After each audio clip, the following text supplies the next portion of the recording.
A year ago, to the day, unbeaten Arsenal won the title against Spurs.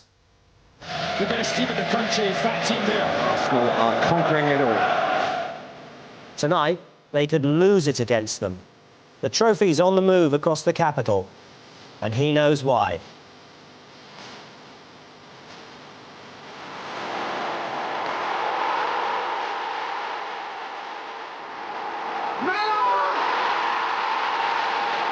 It's a splendid response from Chelsea. Shake the champions. Manchester United getting celebrated. It's the other side of the bar.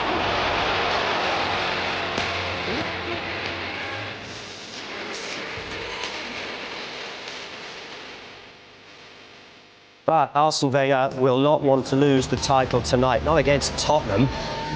He and his players, like Robin van Persie, the Dutchman, want to remain champions for a few more days yet.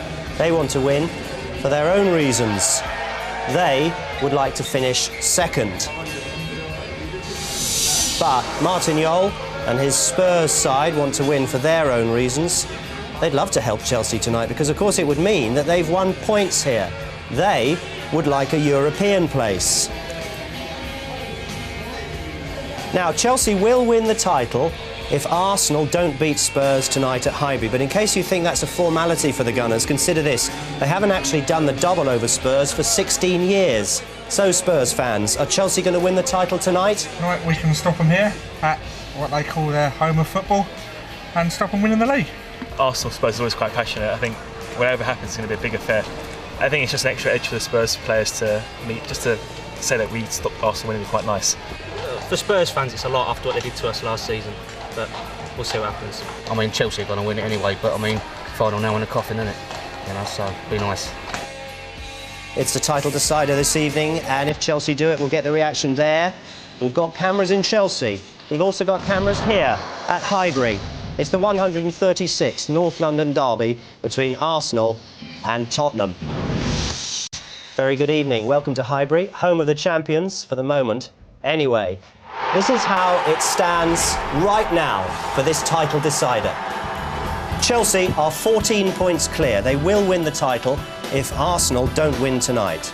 Arsenal want to finish second, so they don't have to play a qualifying round in the Champions League. They're a point ahead of Manchester United, and they've got a game in hand. Tottenham would like a place in Europe, so they need to finish seventh. They're currently eighth, and a win here tonight would mean they would go above Middlesbrough into that position. Our guests, Niall Quinn and Ray Wilkins, have connections with two of the clubs we've mentioned already.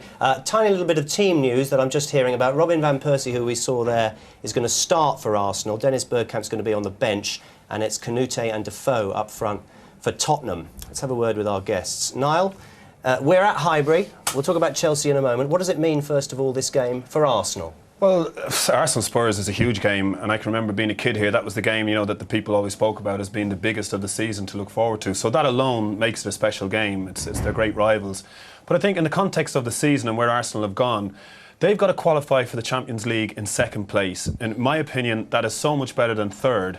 OK, you're finishing ahead of Man United, which is good in itself, but the big thing, of course, is you don't have to play in that banana skin round before the Champions League proper starts. And it means also the players won't have to come back training maybe 10, 12 days earlier. So if you need motivation in that dressing room, I think there's a lot there. The biggest one being, if I can remember from my playing days, another 2 weeks in the summer. What does it mean for Spurs, Niall?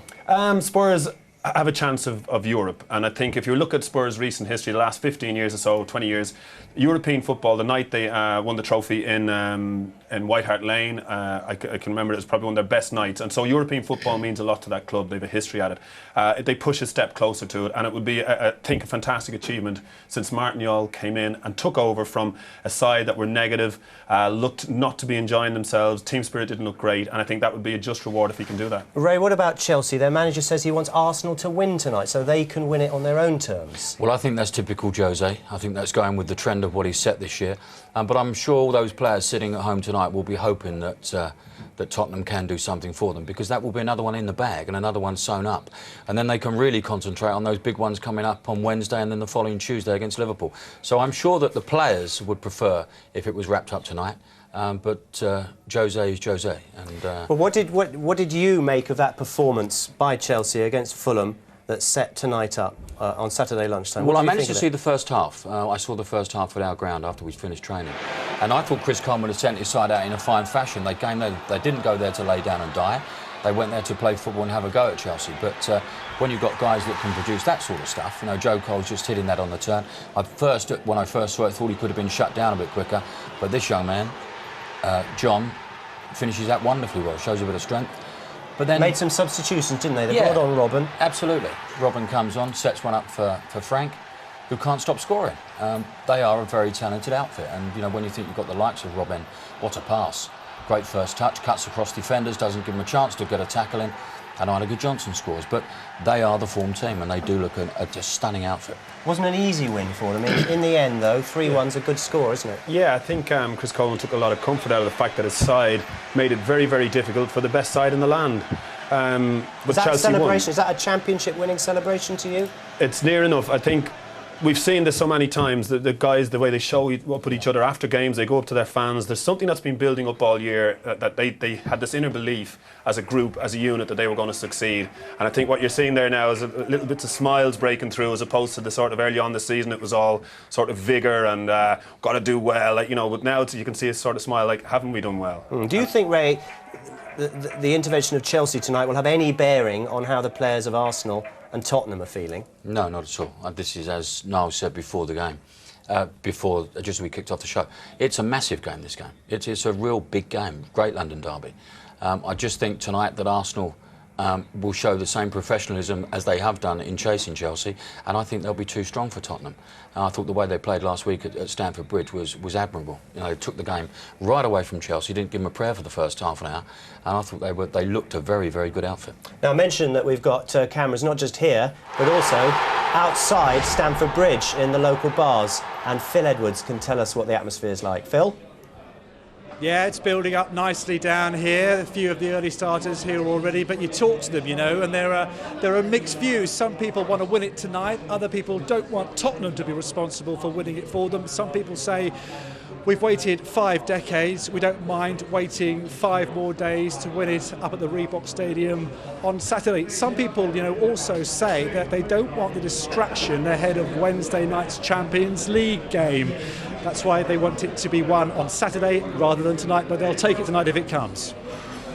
Gave you a little bit of team news. Here it is in full with Mark Bolton. Yeah, one change each tonight. Freddie Canute is fit and starts for Tottenham at the expense of Robbie Keane. For Arsenal, Dennis Bergkamp drops to the bench. It's Robin van Persie that comes in. There is the Arsenal team board then. Confirmation that Arsene Wenger makes one change to the 11 that started against Chelsea. Out of the side, as I say, is Dennis Bergkamp, 36 next month. The rest for him, he drops to the bench. In comes Robin van Persie, who scored 3 goals in his last 4 games. That single change means there's still no place for Sol Campbell. He's on the bench. Robert Pires is the man Tottenham should be most fearful of tonight. He scored 7 times in 9 appearances against Spurs and has never been on a losing side in a North London derby. Tottenham drew 1-1 with West Brom on their last outing. Tonight, Martin Jol makes just that one change to the team that started against Albion. It's Tottenham's goal scorer against West Brom that is sidelined. Robbie Keane is dropped to the bench. He's replaced by fit again Freddie Canute, who was missed out of that game with a neck injury. Elsewhere then, Michael Dawson keeps his place at the back for his 3rd consecutive Premier League start and his first ever game against Arsenal. And Jermaine Defoe, of course, is the most potent threat in front of goal for Tottenham tonight. 22 goals he scored. He's an Arsenal fan, but has never been on a winning side against the Gunners. Those are the teams. Well, Arsenal, starting with youth up front, they've only played together once before, Reyes and Van Persie, in the Premiership.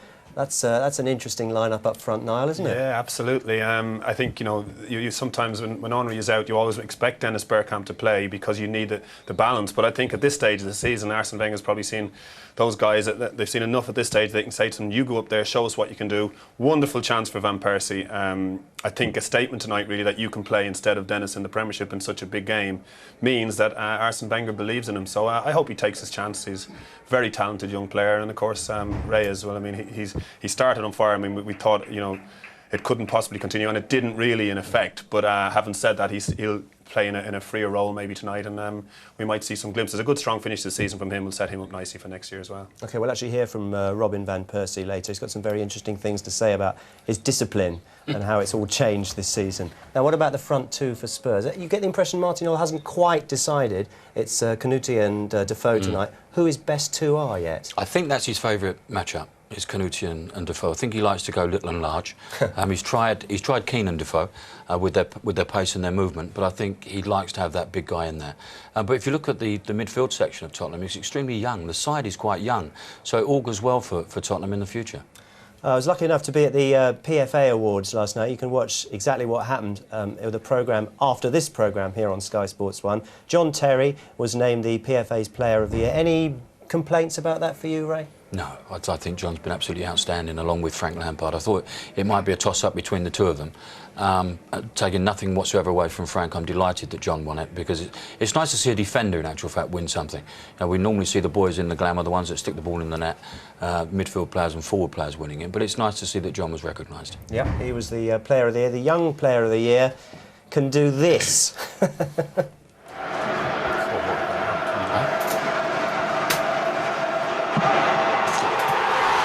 Niall.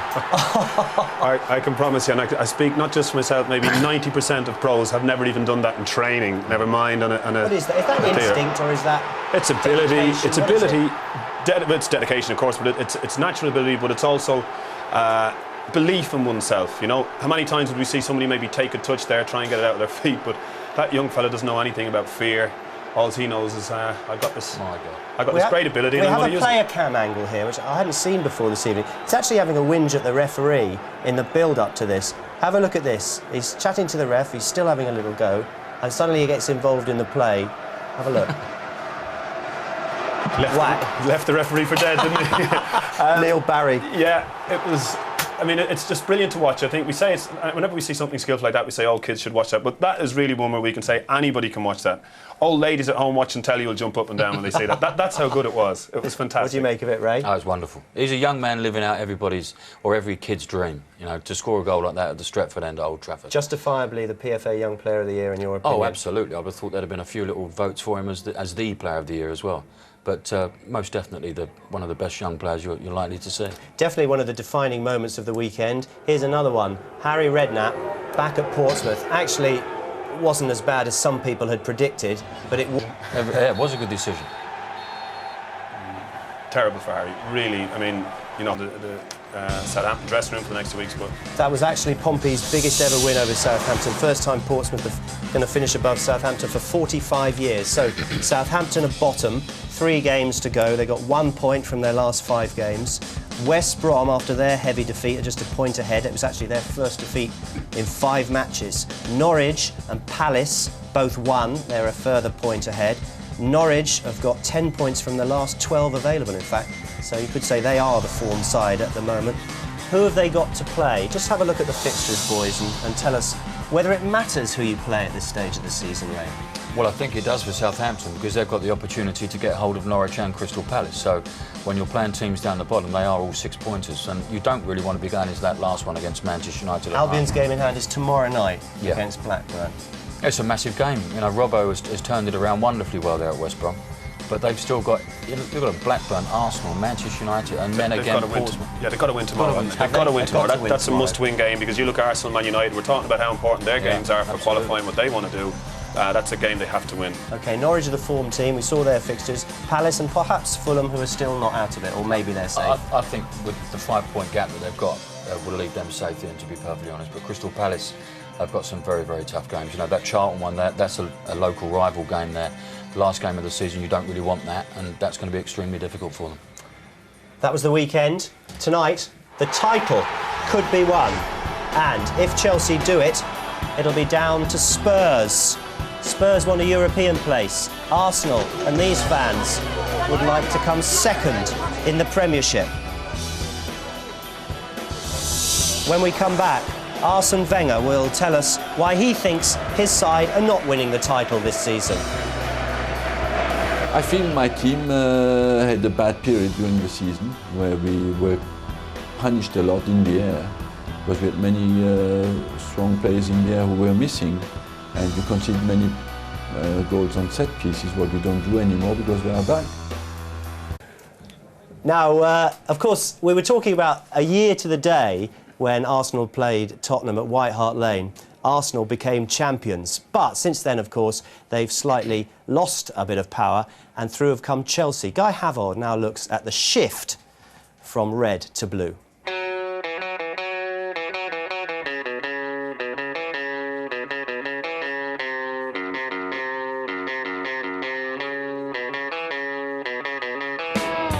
The first step of Chelsea's great journey was perhaps the most important one, a win against Manchester United.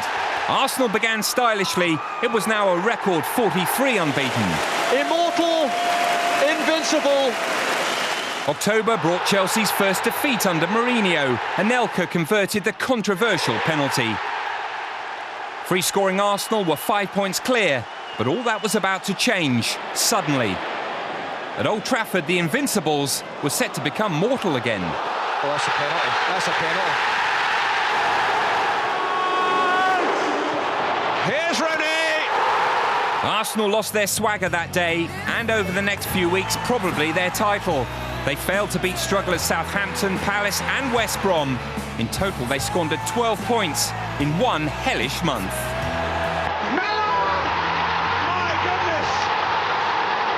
To compound their problems, Chelsea had moved up a gear. Arjen Robben was at last fit. The Dutchman had given Chelsea wings. And before you could say pizza, Arsenal were 5 points adrift. So when they met at Highbury in December, the pressure was on the champions. Thierry Henry, first chance, first goal! And the equaliser from John Terry. Quick one from Henry.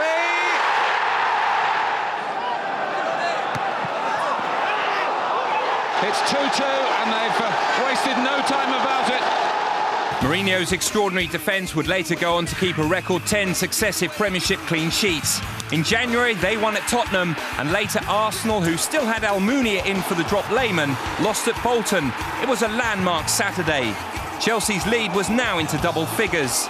A match that in previous years would decide the Premiership was now just an elimination. February. 24 hours later, Robben scored a winner at Blackburn. Unlike Wenger and Ferguson, Mourinho's first-choice keeper was indisputable. He had cheek and cheek. 11 points clear at the top. You're not going to throw that away, are you? I don't think so. He did seem genuinely unsurprised that Chelsea were running away with the title in early February. Mourinho's confident team have shown very few nerves during what, after such a long wait, should have been a tense final few weeks of the season. Sure, they've had the odd scare, but not many. They've seemed in almost total control of their own destiny, much to the frustration of their rivals. Well, I went to see Arsene Wenger to see if he's conceded the title to Chelsea now. I feel, 99% Chelsea's champions, but as long as there's a percent chance, you fight for it, and it's down to us, and we want to finish. Our pride is we are winners. We want to finish as close as possible to Chelsea. We have reduced the gap. I feel in October, November, December we dropped many points, and it looked like Chelsea runs away, and the gap will be, I read some newspapers, 25, 30 points. And we have stabilized the gap, we have reduced it. We have shown on Wednesday night there is not a big difference between the sides now, and that we are really competitive with Chelsea, and therefore we want to finish as close as possible, and we want to secure the second place. If not, we cannot win the first. Do you feel that your team this season is worse than last season, or about the same? I feel my team had a bad period during the season where we were punished a lot in the air because we had many strong players in the air who were missing, and we conceded many goals on set pieces, what we don't do anymore because we are back. It's as simple as that. And since we don't concede goals, we are stable in our performance and are on a good run. I wonder how significant you feel Gilberto's loss was. Sol Campbell did a newspaper interview last week in which he said he was probably the most vital player missing. Would you agree? I just feel that Gilberto is a real team player that goes missing when the team goes well, you know, because you don't see him as much as many other players, but every movement he makes on the field is for the team, and of course that has an impact. But as well, he's strong in the air, he's a strong tactical reader of the game, and defensively is very good. Therefore, when we had such a tremendous bad defensive record, he wasn't there, and it played. But we had as well Edu missing, we had Vieira missing, and we were short. We had Sol Campbell missing. We were short, and we conceded in the first game against Sheffield. We conceded 2 set pieces, like in a very easy way. You could see on Wednesday night in the air where we mastered well the situation. Well, Alan Smith has obviously been watching his old club Arsenal a lot this season. Alan, do you agree with what Arsene Wenger was saying there about the reasons why they haven't been able to retain their championship? Yeah, I mean, Ian, I think it's been well documented, hasn't it? They have had a problem with replacing some of their key performers in the way that they didn't have last year. You know, the likes of Sol Campbell, Carlo Toure, and of course Gilberto. They were there week in, week out, and it's just been proved that the squad hasn't been big enough. But you know, they've scored more goals than anybody else in the Premiership. That's the galling thing, isn't it? They've been great going forward, but they just haven't been able to sustain it at the back when those injuries did kick in. Big enough in more ways than one, and we've got a man who knows all about that in the studio with us. That's Niall. Is it all about height and strength at the back? Is well, that a problem? It's not all about it, but at times it can be exposed. And if you're an opposing manager like Sam Allardyce would have seen what was happening at that time to Arsenal, and I think he exploited it brilliantly. Davies, I think in particular, had a wonderful game against them, and they scored from a header from a cross. And not only at that time, for me, was the likes of Toure being asked to do too much defending in the air. Also, the goalkeepers weren't helping out. They were in the middle of a crisis, the 2 goalkeepers, you know, Almunia and Lemon, and it all round it just made the whole sort of defence at Arsenal seem dodgy, and opposing managers knew that, and they got the ball forward quickly, and Arsenal struggled. I mean, from what I could see, he's got it just right there. They had a bad month, but they got it back together again, of course, and the reintroduction of Senderos has been superb. Alan, you've played in a few North London derbies in your time. How do you assess this one? Yeah, it's a strange one, isn't it? I mean, it's not as if either club are not going in for anything. They're coasting towards the end of the season. I remember the last time that Spurs won here in '93 when we had a cup final in 4 days' time. I actually played in that game when they won 3-1. But, you know, Spurs going for that 7th place, Arsenal going for the 2nd place, of course. So plenty in it. The fact is, Arsenal have got such a superb record against Spurs. They'll fancy for that to continue, and it is such a huge game for Arsenal. I mean, nobody wants to have to adjust their pre-season and come back earlier and play this qualifying game in the Champions League. So plenty at stake. Alan, just for me, you know, being an ex-Arsenal player like yourself, Van Persie, do you see this as a great chance for him? You know, is this a big game to be given the nod in? Like, I don't know, you know, some people are saying it's an end-of-season game, but I don't think it is. Like, you'll have better experience at it. I mean, it really is. It's a fantastic opportunity for him to start next season. I think it is, Quinny, yeah. I mean, we all looked at that sending off at St Mary's a few weeks back, and the look on Arsene Wenger's face as he walked past him. You know, if looks could kill, and you thought at that stage, will he ever play for Arsenal again? But Wenger has said himself, he's knuckled down, and he's kept his eye on the ball, and he's produced some great stuff on the park. And a game like this, of course, Bergkamp's not going to be around forever. Maybe a little bit unfair that he's seen as his natural successor, because I think he's a bit different to Bergkamp, Quinny. He hasn't got the pace that Dennis had in his prime, but he's got 2 great feet, and he showed that he can wear the red and white of Arsenal with distinction when he wants to. Can he, if you like, be the one that replaces Dennis? Sorry, Quinny? Can he be the one that ultimately replaces Dennis? Well, it's asking an awful lot, isn't it? How can you replace Dennis? He's been an absolute legend here. I don't know. I think he's still got something to do. He's got certain qualities, but to replace somebody like Bergkamp, he's going to have to show quite a bit of form over a sustained period. But then again, it's you know, can he team up with Thierry Henry? Is he the right combination? Because he does play in a slightly different way to Dennis. So is that chemistry right? That's the question for Arsene Wenger. I'm sure we'll find out. Thanks very much indeed, Alan. We'll hear more from Alan. He's in the commentary box with Alan Parry tonight. And also we'll hear more from Robin Van Persie. A very interesting interview with him coming up in just a second. Now, Ray, Gilberto, the manager was talking about his loss. Yeah. I referred there to an interview that Sol Campbell had given about Gilberto, saying he thinks he's the most important player that they missed. What do you think? I like him a lot. I think he's a good size as well. And you know, when Fabregas come in, and Fabregas is going to be a wonderful footballer, but they lack that little bit of strength in there. And Gilberto certainly gives that. And when he's in there with Vieira, they certainly look as solid. Is he too. almost the Makelele of Arsenal? I think that's what Sol was probably aiming at. Yeah, he's probably the more disciplined one that sits there and he holds in that midfield section and lets Vieira go off and do his bit further up the pitch. But yes, I think that's what Sol was aiming at, that he's the one that just sits in front of him especially and makes his life a little bit easier. Niall, what do you think of Gilberto? And also the man who's come in behind him, Philip Senderos, who's actually seems to be keeping Sol Campbell on the bench. Yeah, remarkable what Senderos has achieved in a short space of time. But Gilberto, he just looks so calm that it sort of transpires through to the rest of the team that when Gilberto plays, they're nice and calm. But this guy, he's a real find.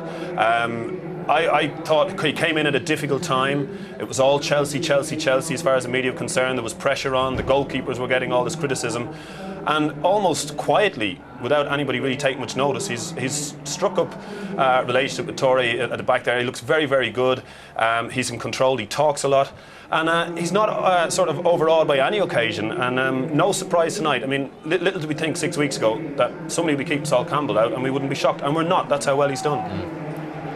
We're at Highbury for the North London derby that could mean so much to Chelsea. Arsenal currently on their best ever run in North London derbies. Unbeaten in 10, 6 wins and 4 draws.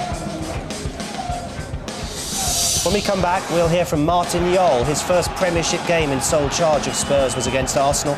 It finished 4-5. And we'll hear from another Dutchman, a younger one, who once had a bit of a telling off. The boss is really good. He says things to you if you play well. He said you're playing well, but you can improve this, this, and this. But I think he's also a good manager. If he says, you know, when I'm playing bad or something, then he has to say it also. Chelsea could win the title tonight. But all these fans really care about outside Highbury is what happens between the two sides in action here. We're interactive even.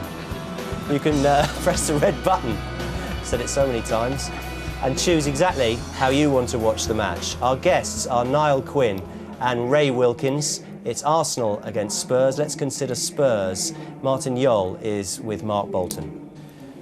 Martin, Robbie Keane, your goal scorer from the last game, is on the bench. Your thoughts behind that? It's a difficult decision because he scored a couple of goals lately, but on the other hand, Mido gave us a lift the last game, so he's on the bench as well. And I think Jermaine is scoring a lot of goals as well. So Jermaine played only one game for the last 10 days, so I think Jermaine can start today. You think Jermaine and Freddie Canute is your strongest too? Possibly, but that's, you know, the matter is we need a big man, and we saw that at home. It's not about the two little fellows, because I think it's about service as well. But in the English game, you need probably a big man up front, and Mido can play with Canute as well, or Mido can play with Defoe. So we have several options, and the option I use today, I'm fully behind it. Talk of Chelsea winning the title tonight, Arsenal's race for second place, a North London derby as well. For you, is it a case of just focusing on that 7th spot? That's the main thing. We have to focus on ourselves, and it's nice for Chelsea, you know. But we need the points, and we go for a point. Good luck. Thank you. Let's talk a little bit more about the front two with our guests this evening. Ray, we talked a little bit about it. Let's talk in more detail about the choices that Martin Jol has up front for Spurs. Well, obviously you've got Keane and Mido that are sitting on the bench this evening. He does have 4 very, very good strikers. You know, Mido, whenever's been brought into the action, has produced and scored goals. But I think the trend has been Defoe and Canute if they're both fit. And as Martin said, in English football, the big fella is normally one that is required. And that's the way we tend to go, little and large, in our football, instead of the 2 smaller guys who have probably got slightly better movement and touch. Well, it certainly worked to great success at Sunderland with you and Kevin Phillips, didn't it? Absolutely. Yeah, it did. Yeah, we had a good time always with the little and large relationship. But I'd say I'd feel a little bit for Robbie Keane. I don't think he's done an awful lot wrong in a Spurs shirt. Is he on his way, do you think? Well, you hope not, because you know, he'll be eternally remembered as somebody who kept moving clubs, when in actual fact he scored a lot of great goals. He's a lot of talent. And when he's had a manager who's believed in him, like he's had with international level, he's absolutely excelled. The worst thing that Robbie could do now is get the hump over this. He was a little bit agitated a couple of weeks ago. Cost him a few bob, which will hurt him because he didn't buy me a drink for about 8 years. Does a manager want to see that because it shows willing or not? Well, it's a funny one. I think you want respect as a manager, and when he stormed off down the tunnel, he showed disrespect. Yeah. But yes, there is a point there that he was so hurt at not being involved that's what caused him to do it. But he's got to learn from that and realise, that his only way of answering this, go out there, have that happy smile on him, said that to him many times, enjoy the game, and score goals, do your talking on the pitch. What do you think about what Martin Jol has done at Spurs, Ray, so far? They're terrific. I think Niall hit it on the head when he said just before he took over they weren't very good on the eye. They weren't very good to watch. But this fella, I've enjoyed listening to him as well. I think he's been a breath of fresh air, this guy. And he's turned the team into an attacking force, and they want to score goals and they want to win matches. And full credit to him. I think he's done a wonderful job. When he actually took over, he said the highest I think Spurs can finish this season would be 10th. So, according to himself, he's done well. Interesting. Well, he's done very well. But I think he was always going to say something slightly less than something higher. But Tottenham have done exceptionally well to get where they are. And as we said before, they are a side that are steeped in European tradition, so they want to be back in there with the big boys. How do you think he's done, Niall? I think he's done marvellous, because you just take yourself back to the pre-Martin Jol time, and it was all very negative stuff. The players didn't look comfortable. They were battling for 0-0 draws, and it wasn't the Spurs. I mean, you went down to Spurs for the last 20 years. You saw our delays, you saw your Hoddles. The different players have come and go, Linekers, Gascoignes, and this was a Spurs side at the start of the season for me that just looked stifled.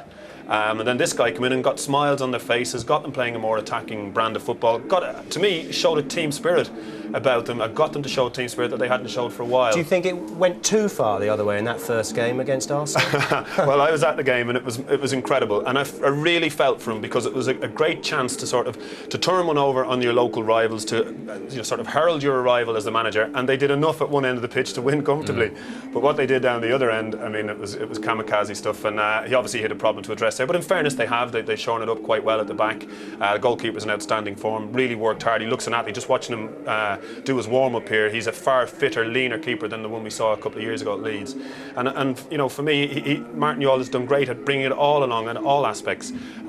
He's obviously a man who likes a big centre forward, as we've said. So everybody can see what he's doing. But I think the team spirit, the way he's got players, is great. But he needs a couple of experienced signings, I think. Okay, let's talk a little bit more about the options that Arsene Wenger has got. Robin van Persie, the young pretender from Holland, if you like, who is starting tonight. Dennis Bergkamp is actually on the bench. The manager said this week that Robin van Persie reminds him of a young Dennis Bergkamp. I wondered if Bergkamp had been a hero for Van Persie. I really loved to see him play when I was younger. I had a few players like Vanenburg. He was also a fantastic player in Holland. Dennis Bergkamp. We had a few players who are really playing well at the moment, and a hero is hard to say. I think the greatest one ever is Diego Maradona, but hero is hard to say. But yeah, of course I really loved to see him play. But for me in this year, the key person at this club, it is hard to point at one, but I think Robert Perez is. He was really inspiration for me this season, because after the game of Southampton, I have to change my game. And then I looked at him at the training and at the games he played and how he played it, and I was saying to myself, he's a really fantastic player, and I have to improve some things of his game to my own game. You were talking about the Southampton game. Is that when you were sent off? Yeah. We all saw pictures of him being very angry with you as you walked off. I'm sure you've seen those television pictures. Did he have a long chat with you afterwards, or did he leave it? It was a chat from 10 minutes, but a really good chat. He said a few nice things, but also a few honest things. And I think he's the boss, and he has to say things. I think that if a boss is really good, he say things to you if you play well. He said you're playing well, but you can improve this and this and this. But I think he's also a good manager. If he says, when I'm playing bad or something, then he has to say it also. What about the way that you're playing now? You came on in the semi-final, and a lot of people said you actually not only won the game for Arsenal, you changed the whole game. How do you feel you played coming on last weekend? Oh, I think I did well, because I scored 2 goals in 8 minutes. But I think the most important thing is that we went to the final. And of course, I'm happy. You know, if I can score, it is a little dream for me to score in the semi-final of the FA Cup. He's going to start tonight, Ray Wilkins. What do you make of him? Very talented. A lot of talent, this guy, and you just saw the 2 goals that he scored coming on so late in a semi-final. He's a wonderfully talented guy. You asked Niall the question, will he take over from Dennis, or Niall asked Alan.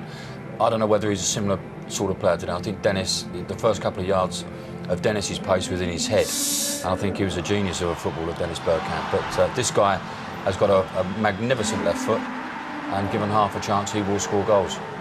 Blackburn must be sick of the sight of him. In the league, he did that. Yeah. And then in the cup, he did this. Amazing. He rolled the defender both times really well, skipped past him and slotted it home brilliantly. What I would say about him, if we talk about Dennis again, is there are times when you can almost feel that he plays for himself a little bit, and he just wants to do what's best for him. And I think that's where he's got an awful lot to learn from Dennis, because Dennis is the best I've seen in my time at threading balls at acute angles into players' paths who no one on the ground would have seen the pass but Dennis. Wenger was saying, when he was talking about this last week, he said the thing that really angered him and why he really lost it on the touchline with those television pictures was the fact that the player was playing for himself. He was trying to do a trick rather than playing for the team. Yeah, I could see that, and that's how he lost the ball and ended up lunging in for the tackle. And I can see how Arsenal would get annoyed, because he's been so used, if he wants him to fill Dennis's shoes, he's been so used to Dennis doing the right thing 99% of the time, knowing exactly when it's right to lay it off, and also when it's right to show your skill that he's got. And obviously he probably felt that at times, and rightly so, that Van Persie wasn't doing it correctly, that he was being a little bit selfish at times. And so sometimes it's not even selfishness, it's just naivety to think that you can do things against the top defenders when really the easier option is to lay things off. But he'll learn. I mean, that's the one thing that, he's got a great chance. I was just wondering, Ray, is that the same thing that Mourinho's been trying to do with Joe Cole? Yes, I think it is. I think Jose and Arsene are trying to get this team ethic going, and that's what it's all about. You can't win games on your own. You've got to have people there that can do stuff, but then you have to defend and help out your teammates. And Joe Cole has been absolutely outstanding over the last couple of months, and I'm sure that should be the guy that Van Persie's looking at. He has obviously done it. I can do it because I do have that ability. There's no Henry tonight, only the 3rd Premiership game where he hasn't been available for Arsenal. So Reyes starts up front with Van Persie. Yeah. There was all those stories about him being homesick and wanting to go back to Spain. What do you think of him? This is his position where he wants to play, actually. Yeah, and he wants to play through the middle of the pitch. But when you've got the likes of Bergkamp, you've got the likes of Henry, then it's going to be tough for him.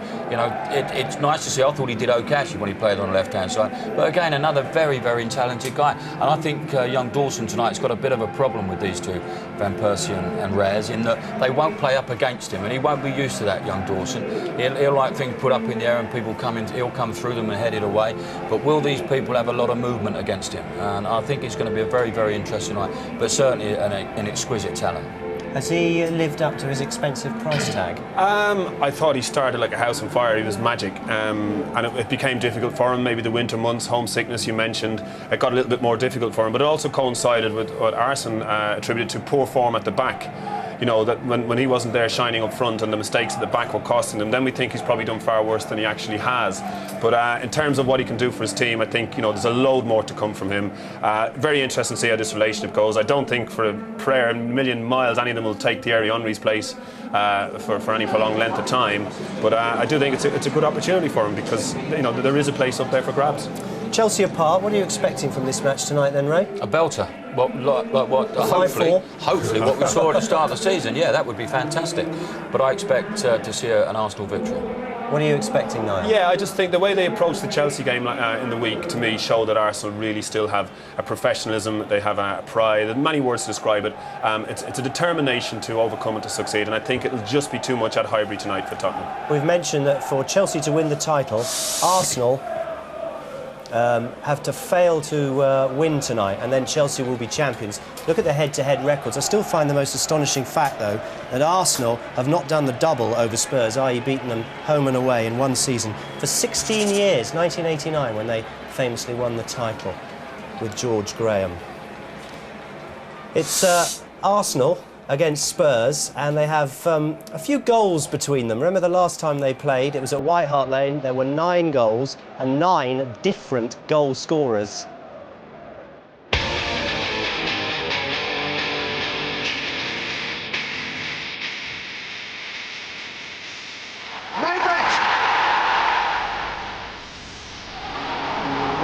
Persie has squeezed in the equaliser for Arsenal.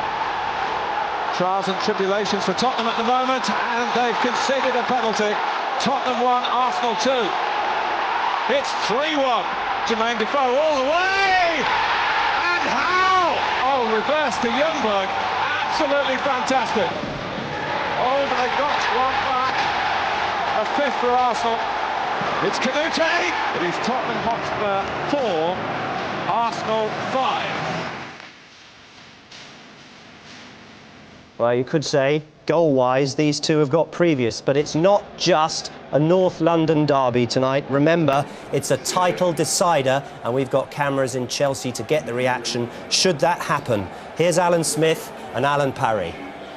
Well, the minutes could be ticking away towards Chelsea's first league title for 50 years, but can the defending champions keep them waiting a little longer? Here's the team that Arsene Wenger has picked for a match that Arsenal must win. Still no Thierry Henry. His groin injury keeps him out again, and there are fears that Arsenal's leading scorer may even miss the FA Cup final. Freddie Ljungberg joins Henry in the treatment room, and although Sol Campbell is fit again, he remains on the subs bench as Wenger keeps faith with young Swiss international Philippe Senderos. One change from the team that drew at Chelsea. Robin van Persie gets the vote ahead of Dennis Bergkamp. Well, it's a familiar shape and familiar faces for Arsene Wenger's side. I mentioned Philippe Senderos, and that team just hasn't conceded goals when he's been in there last 8 games, so I think he does deserve his place. Sol Campbell, keeping him on the bench, that's fair play to him. You look at that midfield, he's had to adjust it a little bit without Freddie Ljungberg. Fabregas will tuck in on that right-hand side. I think he won't want to give too much width. I will tuck inside and help the likes of Patrick Vieira and Gilberto. But the interesting one is those two up front. Second time only that they've started together tonight. So much talent between them two. Reyes had an off and on time, but so much talent in those feet of Robin van Persie. Sure to give the Tottenham defenders a real test tonight. Well, Martin Jol makes one change from the Tottenham team that drew 1-1 at home to West Bromwich Albion. Freddie Canute has recovered from a neck injury, and he takes the place of Robbie Keane, who once again has to settle for a place on the subs bench. Michael Brown is suspended. Anthony Gardner and Timothée Atuba, both injured. They join long-term absentees Noé Pamaro and Pedro Mendes. Well, it's a similar situation in many ways as the Arsenal one at the back. Michael Dawson, it's only his 3rd start for his new club, and he's impressed in the short time he's been there, but this is probably his biggest test here at Arsenal. Big game, big atmosphere, up against 2 quality forwards. I think it's a big game as well for those 2 in central midfield, Sean Davis and Michael Carrick. It's a fledgling partnership for them in many ways. Davis coming into the side after a long time out, and up against Patrick Vieira and Gilberto. They're going to have to try and win that battle and get the ball up to those 2 up front, and if they can do that, Canute and Jermaine Defoe have the ability to cause problems. Well, if Arsenal fail to win here tonight, they'll lose more than just their title. They'll also relinquish a proud claim to fame as the only London club to win the Championship in the last 43 seasons, would you believe? In all those years, Arsenal apart, the title has been dominated by the Northern Giants, Liverpool, Manchester United, Everton and Leeds, with brief interruptions from Derby and Nottingham Forest. But now, almost certainly, that is about to change. In a hotel suite about 8 miles from here, the players and staff of Chelsea are gathered together to watch the game that could see them confirmed as champions. And ironically, it's Tottenham Hotspur, who are the only other London club to win the championships since the 1960s, who tonight can hand Chelsea the title. Alan, you were part of a championship-winning team in your days here at Highbury. Do you go along with the view that Chelsea could well dominate the Premiership for many years to come? Well, I think the potential is certainly there when you look at Abramovich's millions backing the side up. I mean, I think there is something special about the Chelsea team this year, and that they've got such desire, such hunger, and quite a few players in the likes of Terry Lampard that haven't won anything yet. Now, once they have won something in terms of the Premiership, maybe the Champions League as well, will they go on and still have that same kind of edge? The thing is with Chelsea, they're always going to have the ability financially to augment the side if Jose Mourinho sees a shortfall in any of his performances. So they've got as good a chance as any side in the last 20 years to really monopolise the Premiership. Inevitably, Chelsea's name will figure prominently tonight, but let's not forget that this is a very important game for both Arsenal and Spurs.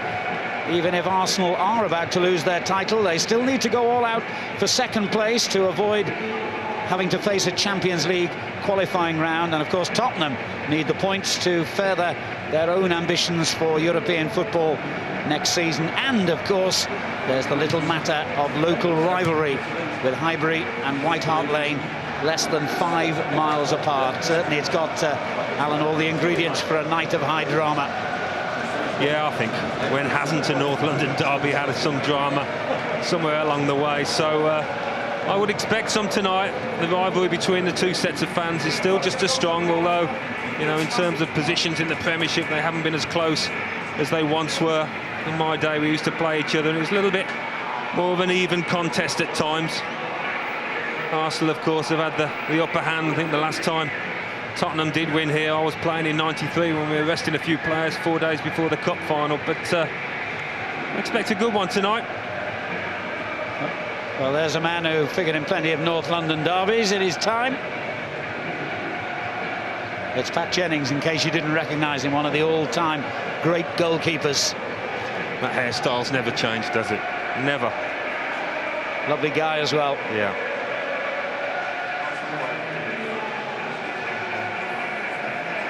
Paul Robinson has been hearing the praises of Arsene Wenger this week. Lehmann was the man he signed to replace David Seaman. But the Arsenal manager admitting that Robinson has matured much more quickly than he expected. I just wonder if he had his chance over again this summer, whether he would opt for Robinson as his first line of defence. Well, they call these games local derbies, but the result of this one could have an impact far beyond this part of North London. Anything less than victory for Arsenal will see Chelsea confirmed as the new power on the throne of English football. Mourinho's men have done all the hard work. Now they can sit back, relax, and hope that Tottenham fill in the final piece of the Championship jigsaw.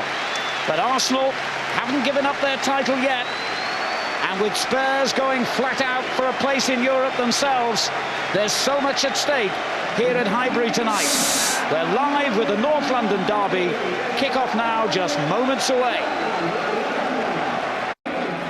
It's Monday Night Football. It's Arsenal against Spurs in the North London derby from Highbury. We are interactive. Press the red button to choose your angle this evening. Chelsea aren't playing, but they could still win anything but an Arsenal victory tonight, and Chelsea are the champions. Let's find out if they'll do it tonight with Alan Smith and Alan Parry. When the teams met at White Hart Lane in November, it was Dick Yoll's first game officially in charge of Spurs, and what a game it was. Arsenal won 5-4 to equal the Premiership record for the most goals in a game. It was also, by the way, the highest scoring match in the history of this fixture. Arsenal will get us underway now, 14 points behind Chelsea, who also have a better goal difference. So realistically, Arsenal need to win all their remaining games, and Chelsea would have to lose all theirs, and realistically, that's not going to happen. So it's European places and local pride that tops the agenda at Highbury tonight. A mild evening, the Highbury playing surface, traditionally one of the best in the country, looking at its best. It did have a rather ropey patch in the middle of the season, but it looks beautiful tonight. A lovely mild evening here in North London, and Arsenal enjoying the early possession. Fabregas. It's a good ball forward as well to Van Persie, and what a fine ball that is. Reyes is onside and could give Arsenal the lead. He should have done. Less than a minute gone. Reyes has missed a sitter. Would you believe it? I'm just wondering if this pair, you know, we're going to dovetail, if they're going to link up, and they've done it straight away, and he is onside. Jose Antonio Reyes. Well, if that was on his left peg, that was a goal, wasn't it? He's just falling, actually. So he's got all the time in the world. Has a little look, just falling as he strikes it.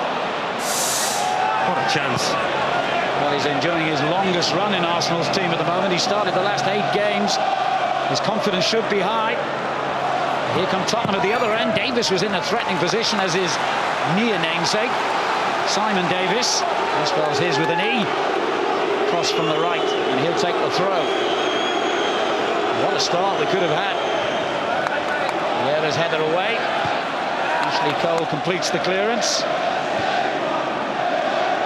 Edmund going in strongly for Tottenham, who are on a 5-match unbeaten run at the moment, up to 8th in the table, 48 points. If they win here, they'll go above Middlesbrough into 7th. They've drawn 3 of their last 4 games.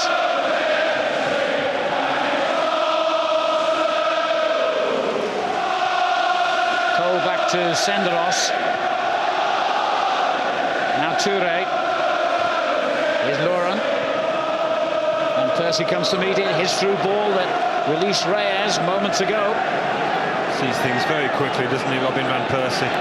Evident straight away, and playing with so much more confidence now. A couple of games in, a couple of goals in Cardiff, doing the world of good. Arsenal unbeaten in their last 8 league games. They've taken 20 out of the 24 points at stake. And they're displaying the kind of form at the moment that in any other season would certainly have taken them close to the title. But second place looks to be the best they can achieve now. And they can feel the hot breath of Manchester United on their necks. I think the galling thing, Alan, is that they have scored as many as they did last year. That hasn't let them down this season, and you can see the kind of form they're in just at the moment. That man creating a wonderful opportunity early on to go a goal ahead.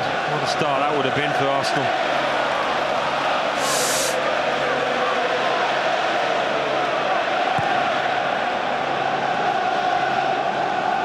Defoe beaten to it by Senderos. Gilberto Silva back. Good firm header away by Dawson, who gets the vote over Nuruddin Naybet in Tottenham's back four tonight. Naybet has just recovered from injury and is amongst their substitutes. Here's King. On to Edmund. Trying to release Jermaine Defoe, Tottenham's leading scorer.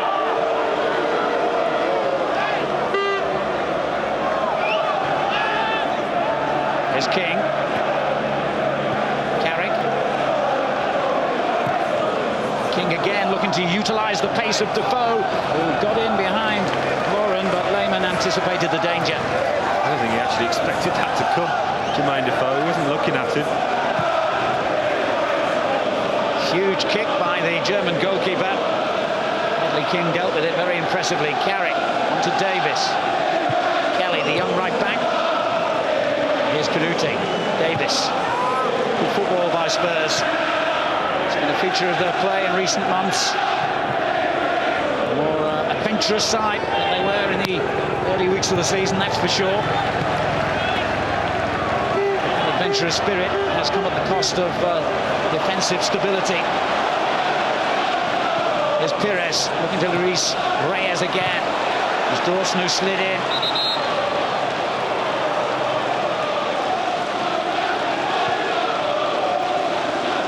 The third appearance for Michael Dawson, the 21-year-old that Tottenham signed in January from Nottingham Forest. Well, he'll have to keep his eye out tonight. It's all about peripheral vision at times when you're playing against Arsenal. Spotting the runners coming down the channels left and right. King, Reed, the other former Nottingham Forest player who came to White Hart Lane at the same time. The referee didn't like the challenge. Defoe down injured. I don't think he got the ball to as he was climbing. He certainly didn't. Got a piece of Defoe.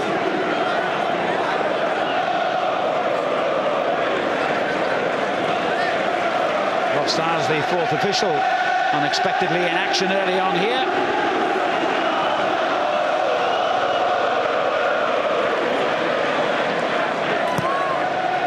Obviously, the linesman's got a problem with his flag.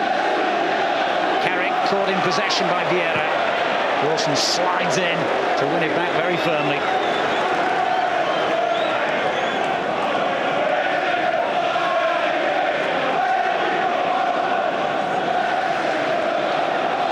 see the fourth official doing a bit of work for a change.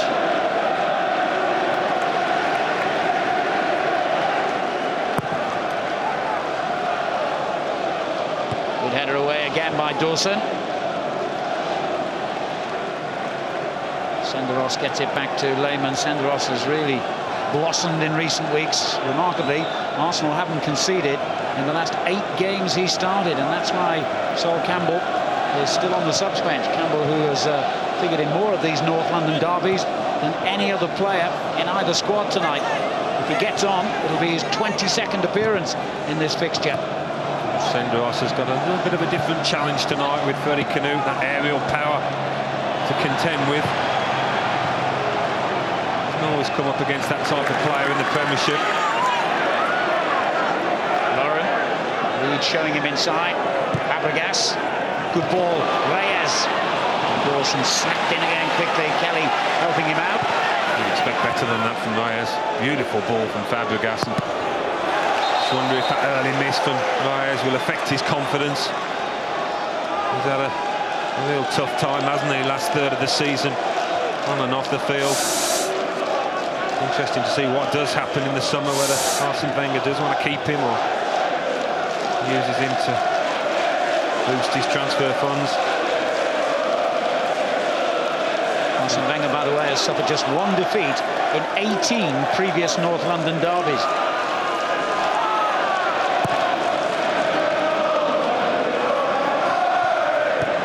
Senderos got that away. And as far as Carrick. Canute with the shot. He's such a handful, Canute, when he gets a good run at these aerial balls. And he's got a great spring, very difficult to handle. It all came off his original flick on. The shot to nothing. He did score in the 5-4 game in November, but he's only managed 1 goal in his last 16 appearances, Freddie Canute.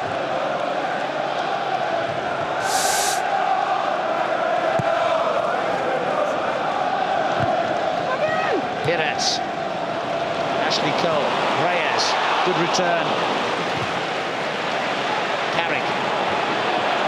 Pires nipped in to win it back again. And Ledley King covered the gaps. Reed. Carrick. A bit of confusion in the midfield there for Spurs momentarily. But they get the throw.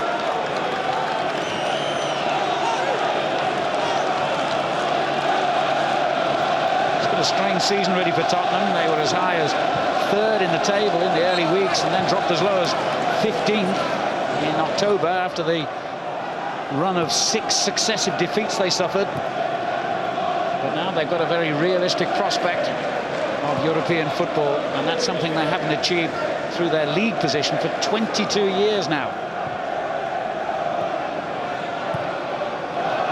Fabregas. Lauren. Reyes with the flick. Pires wasn't expecting it. Kelly was, but he's given it away. Vieira. Uncharacteristically, the opening 10 minutes has been played at a very high tempo. There's not going to be a second to spare in that midfield.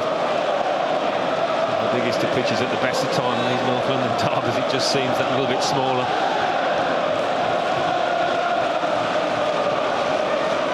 Davis has possession for Tottenham, and that's a clever ball. Here's Defoe. Canute's in the centre. Wasn't quite what Toure was expecting. He had his arms out straight away to just to appeal that it wasn't an intentional back pass. Pires back to Ashley Cole.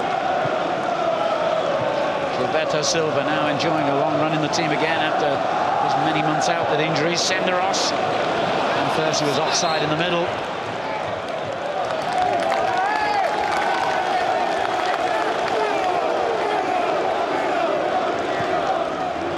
Spurs have got a useful away record this season. 5 wins, 5 draws. They've drawn their last 2 on the road against Birmingham and Liverpool. But they're not exactly prolific scorers away from White Hart Lane. Just 11 goals in their 17 away games.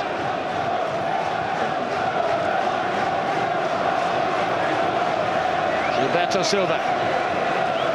Reyes. The referee inadvertently won it back there for Tottenham. Mike Riley, the man in charge tonight. There's Perez. Opportunity to take on Kelly for the first time. Vieira's layoff, perfect to Cole. Back to Perez. Lovely football from Arsenal. Van Persie in a good position here. Perez just held on to it a fraction too long.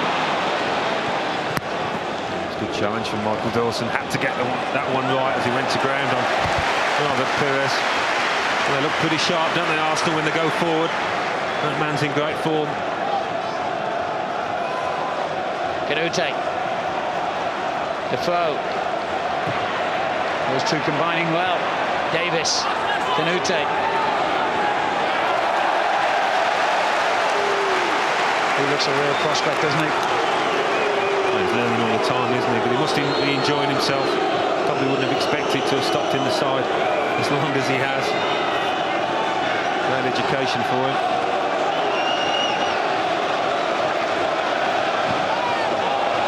Offside as Canute headed it down. Careless trap to fall into, really.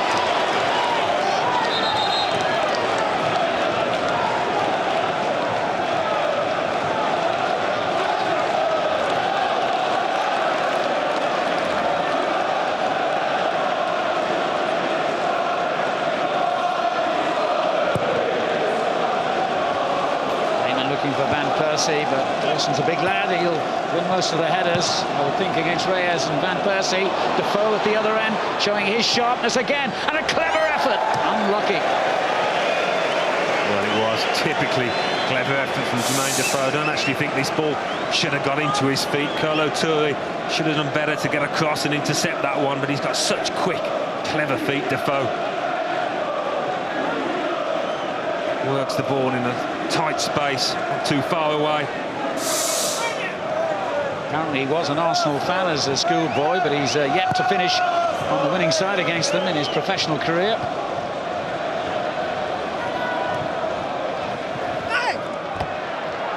Cole wins the throw-in for Arsenal.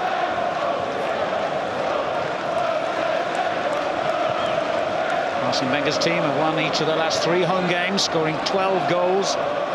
In fact, there have been more goals scored at Highbury than any other ground in the Premiership this season. 61 in all. That's an average of almost 4 goals per game.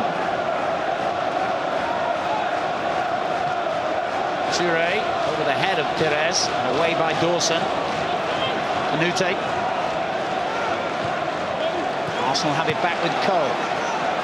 Now Gilberto. Inviting Lauren forward on the right. Edmund just stood his ground.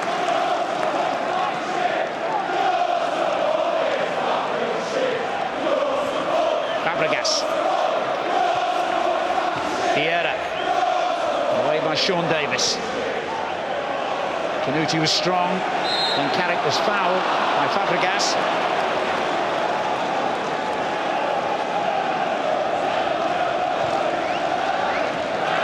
Here's Reed. He really fired that one into Canute's feet.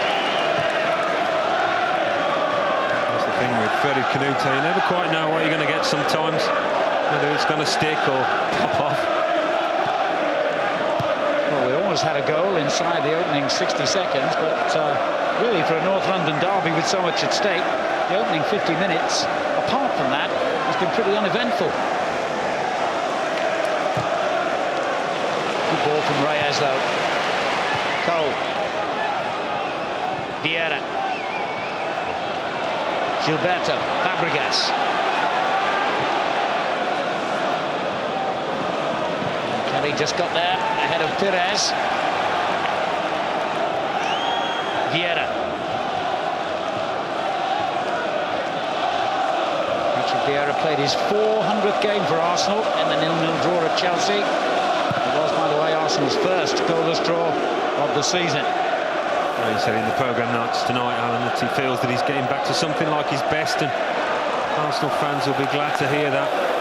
And it does coincide with the return of Gilberto. They've won it back here, Tottenham, and here's a chance again for Defoe. Clever! What a save! Jens Lehmann has had his critics this season, and plenty of them. but he's in brilliant form at the moment, and he certainly came to Arsenal's rescue there. Well, it was all too intricate, wasn't it? Just in front of their own penalty area, Arsenal giving the ball away in a very dangerous area.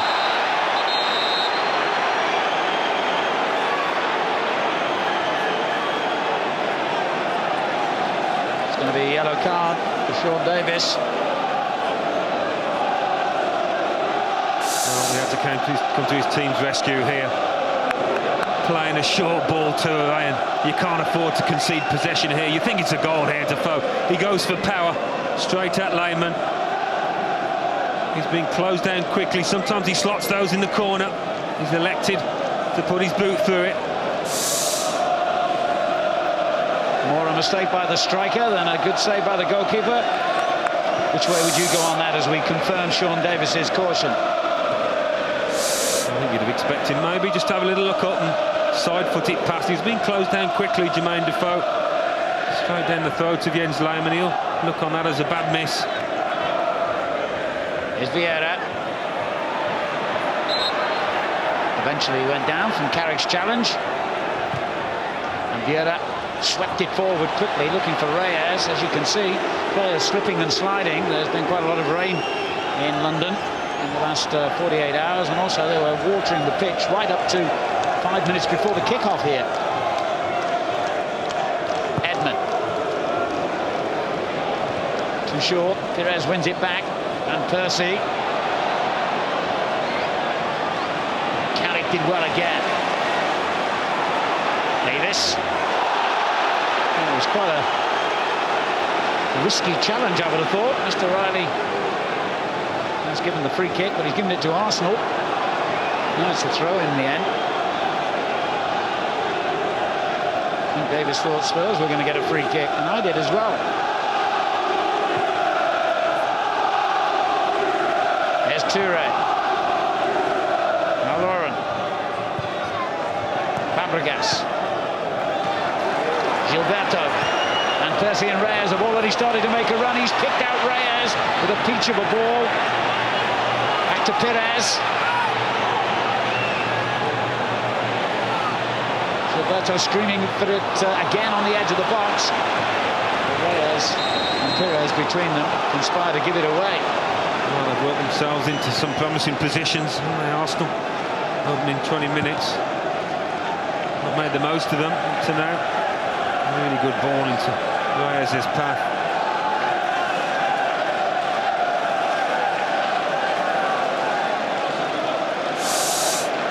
Player camp now switches to Jermaine Defoe. And he's been lively already. A couple of opportunities in the opening 20 minutes here. Davis. And the late challenge on him. And Tottenham a free kick.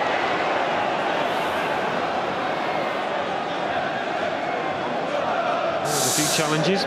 Thudding in, aren't there? Opening stages. Nobody allowed to settle on the ball. The base of the back is caught that. Missed a lot of games this season, Simon Davis, but seems to be back to his best form at the moment. Though an injury there can be very painful and restrictive. Coutinho looking on anxiously. He's won almost half his games in charge since he took over officially from Jacques Santini in November.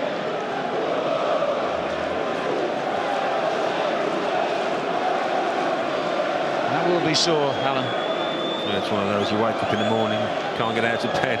He should be okay once he gets warm again. Keeping Reto Ziegler warmed up in case he's needed. Tottenham's free kick. Davis will have to stay off the field for the moment. Carrick will take it. Dawson, a possible target.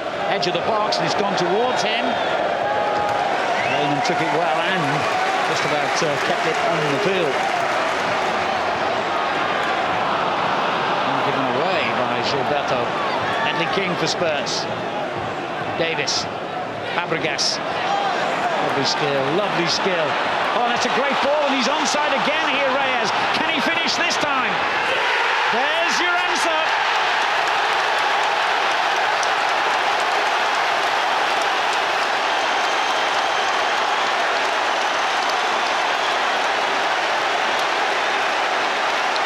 Well, Spurs. He'd scampered up the left-hand side a couple of minutes before Jose Antonio Reyes, but that man, it was his quick feet that created it. Fabregas, a beautiful little exchange in the middle there with Vieira, who nudges the ball forward. Once again, I think he is onside just. This time he is on his favourite foot, Reyes, and he wasn't going to miss this time. A clinical finish, have a look at this. Simple little nod through, nobody had got across to him. Dawson trying to get there, too much ground to make up, and it was too late. Only the second goal that Reyes has scored in his last 19 Premiership appearances. And here goes Edmund as Tottenham try to get straight back on level terms. Canute. Having a bit of a nightmare at the moment, Freddie Canute. But Tottenham get the throw. Edmund will take it. Davis. King. There's Dawson. Kelly. And Kelly has slipped. But the referee decided that it was a foul. Yeah, did he slip or was he kicked there? Perez thought he was away there. In all competitions, 11 goals now for the season for Reyes.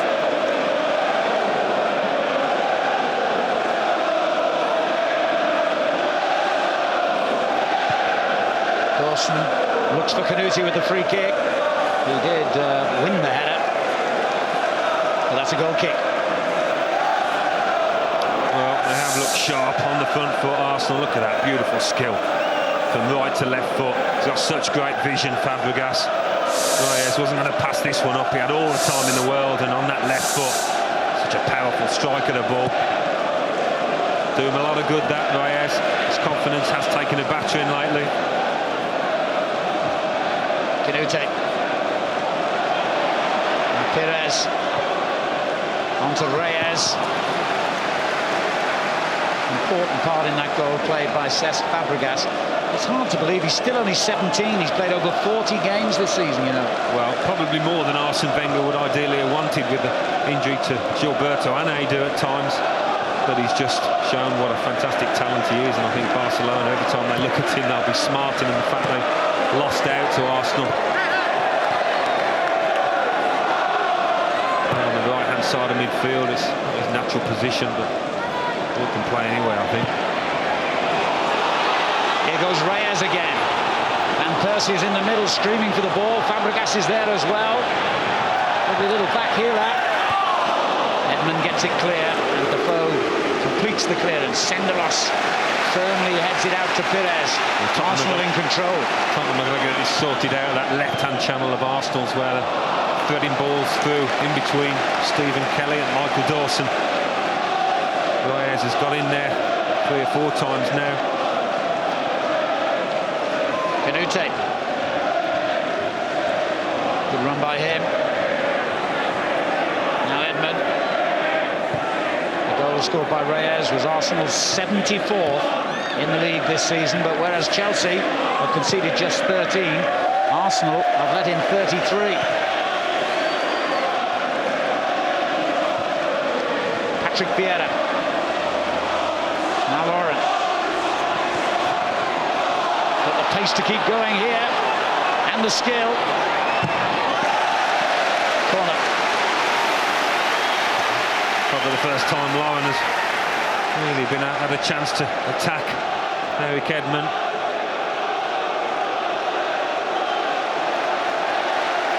"20 minutes to half-time. The noise levels rise at Highbury.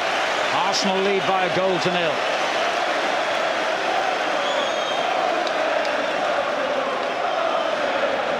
And the scorer, Reyes, milks the applause as he prepares to take the corner. Easily cleared by Carrick.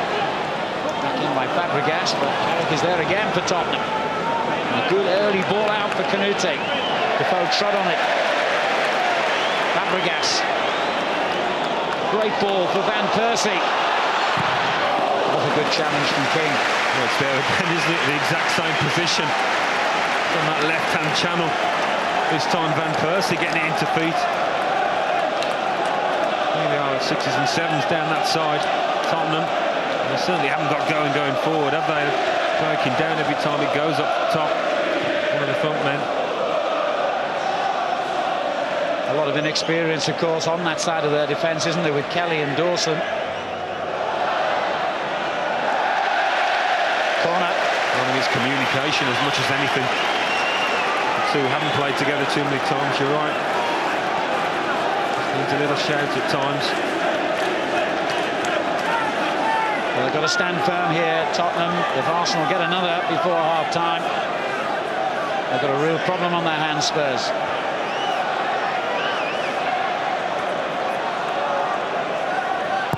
Senderos making a run to the near post. And got some kind of contact on that. Fabregas. Not sure what he's looking to do there, but a sign of Tottenham's nervousness. Davis unnecessarily concedes the corner. And they don't think about Arsenal. Now Reyes has lost out. Canute.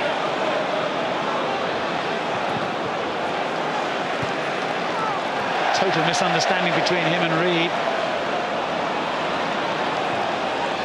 Carrick has been Spurs' outstanding player in this opening half an hour. He's having to work very hard in that middle ground up against Vieira.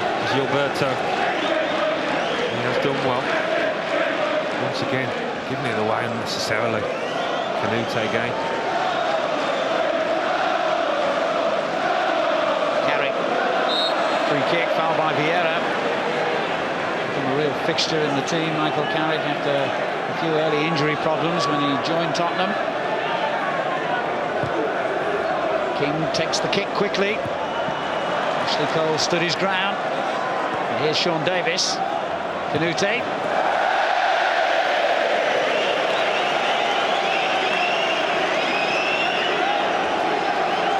Well, Canute misses, and Reyes scores. Can't watch this too many times. Really well-crafted goal from Fabregas. Fairly tight angle. I think he thought, as long as I get a good strike on this one, I've got a fair chance of scoring. He catches it very sweetly, Reyes. His angle's perfect.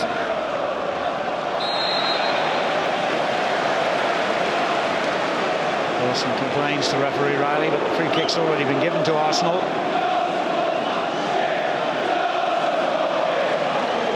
Arsenal have lost just one of their last 36 home games in the Premiership. Manchester United, the only team to win a league game here in the last 2 years. That was in February, a 4-2 win. They looked down on the feet that night, I thought, when they lost to Manchester United, and you wondered if they were going to be able to come back and actually get this second place, but they're looking great shape for it at the moment. Reed has had a disappointing opening to this game on Tottenham's left.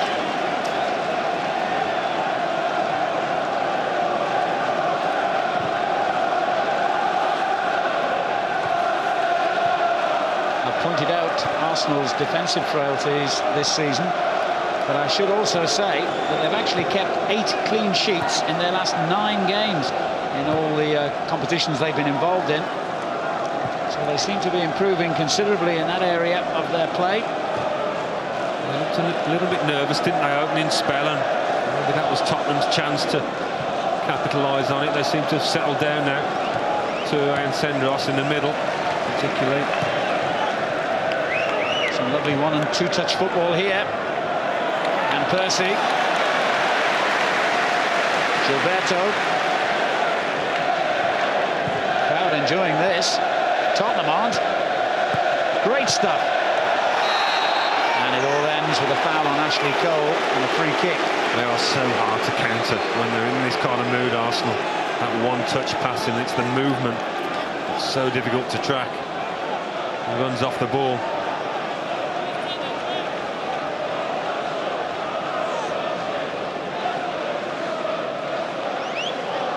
Vieira, a towering presence in that Tottenham penalty box. Looks like Dawson's deputed to keep an eye on him. He's handed him on now to Canute.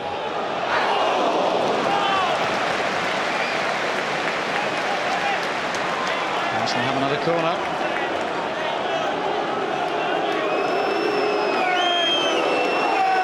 to throw, in fact. He didn't quite cross that line. Fabregas. Here's Touré.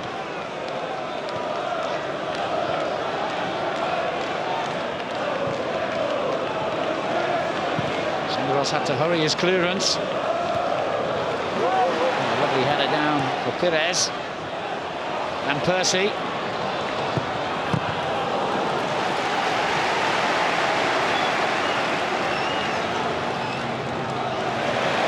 Fabregas wins the tackle.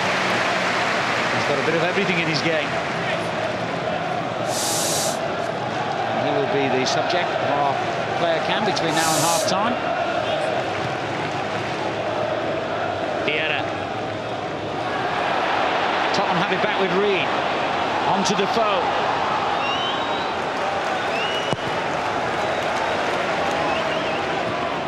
And Persie seems to get clouted from behind them by Dawson. Got a play by Reyes. Now Sean Davis for Spurs. Here's Reed. He's come away from his left wing role.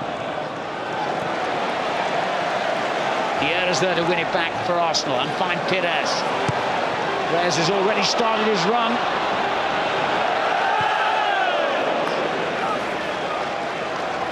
Just can't find any kind of a shape going forward, Tottenham. They get into these kind of positions and 9 times out of 10 they're giving the ball away.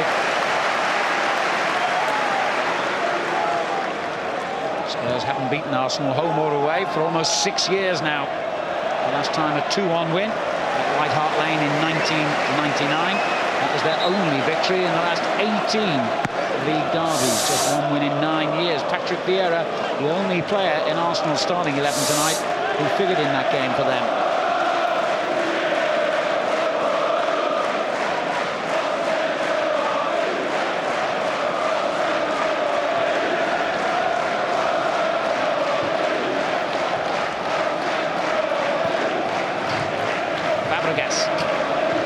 Vieira, first-time ball for Van Persie. On to Pires, on to Reyes. Ashley Cole joins the attack. Pires tried to play it to him and finds him. Fabregas. Gilberto. Luren. Problems all over the field for Tottenham at the moment. Fabregas. Luren. Clever. Brilliant play. Oh, he looked for Van Persie, but once more, Carrick to Tottenham's rescue. It was all about anticipation, that from Carrick. He knew exactly what he was going to try, lie on the cutback. Got to feel sorry for Stephen Kelly in that right-back position. And it was him who gave the ball away. Vieira goes down. Referee Riley shakes his head. No penalty. Well, it didn't look the best, did it? Huge clearance at the other end. Senderos equal to it. Now Canute. And just to inflame the Arsenal fans even more, Spurs get a free kick. It'll be interesting to see that Patrick Vieira one. He's gone down in instalments here, really. Not too much contact at all from Michael Dawson. Forward a little smile at it. Much more mature character these days, isn't he, Patrick Vieira? He proved that in the FA Cup semi-final against Blackburn. He took a hammering that day, but never lost his cool.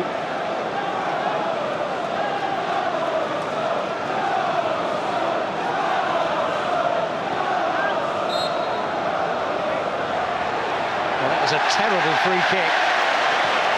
Dawson strongly in to win it back. Canute. Scored by Touré. Now Edmund. Could have been a useful ball, that. Reed. Edmund again. Plenty to aim at. King is still up there. Carrick. Here's Reed. And now Edmund for Spurs. And King is still forward. He was the target, well taken by Lehmann. It's a little bit better by Tottenham. At least they kept the ball in that final third period. And then got up with a cross, not quite accurate enough. Cole. Back to Pires. Patrick Vieira.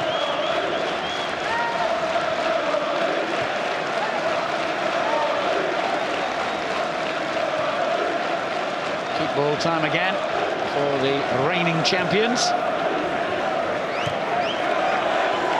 Reyes. Clear foul by Edmund.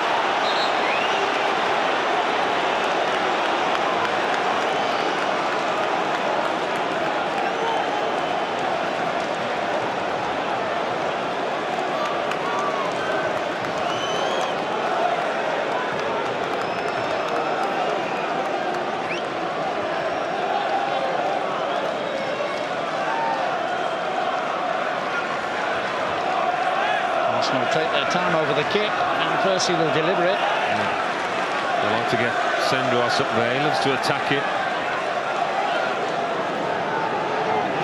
In Vieira, side by side. Oh, no, the captain found himself in the clear. Well, I thought this one's going to nestle in the corner of the net. He just gets completely free in between two Tottenham players. I don't think it was actually Canute originally that was picking him up. He was closest in the end. Not an easy header, that one, coming from a height.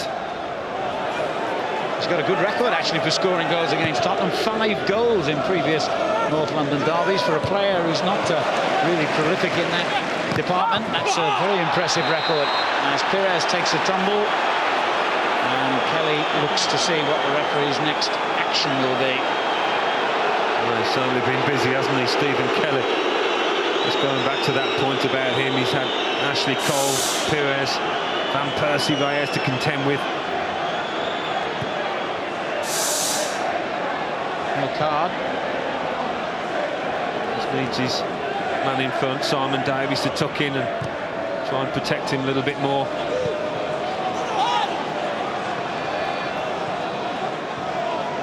Cole, that's a good ball down the line. And Persie well placed edge of the box. Vieira's in there again as well. And now Fabregas.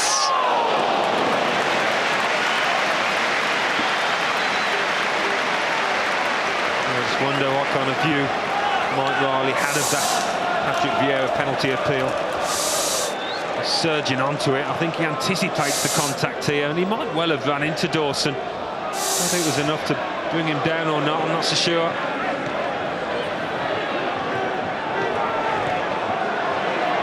Doran, it's a bad challenge by Reed. I think the referee will take further action this time. Well, it has been a frustrating opening 40 minutes, hasn't it, for Andy Reid, technically he's an excellent player, loves to get on the ball and dictate the play. He hasn't had the chance to do that. Oh, I'm surprised. No yellow card. I think it was probably that right leg that clipped up. The biggest defender. Mr. Riley, not a referee noted for his leniency normally. No one has sent off more players this season in the Premiership than he has. As Canute gets round Senderos impressively. What a great run. Now then, the referee has to make a decision over the tackle, and his decision is play on. Well, I'll tell you what, that was a close one. Freddie Canute's capable of that. We haven't seen too much, but so strong in possession, and I didn't think Senderos got the ball.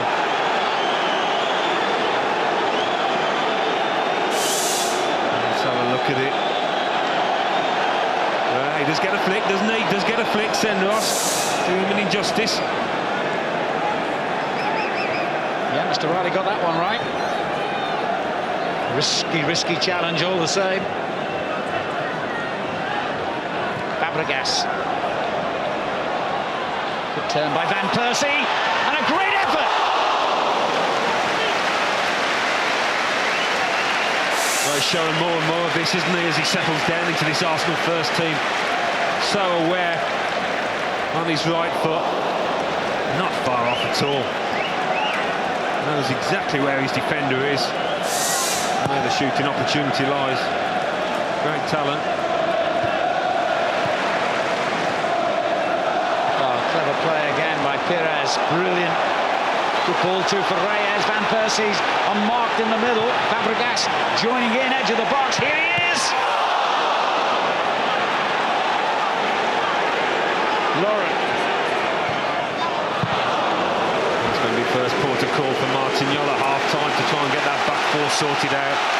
The 2 banks of 4 sorted out. The second port of call will be trying to make his side more of a threat going forward, but they really have looked vulnerable in this half defensively. Reyes is offside this time, as Fabregas continues to impress. I hardly need to tell you about this, do I? Wednesday night, Sky Sports 1, Champions League semi-final, Chelsea versus Liverpool. Join us from 7.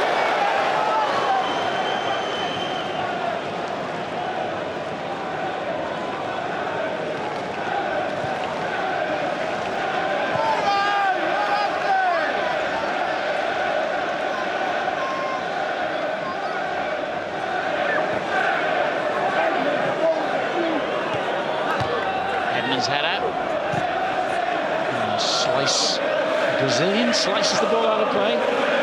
Seen everything.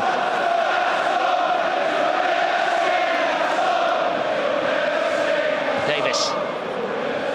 Here's Defoe.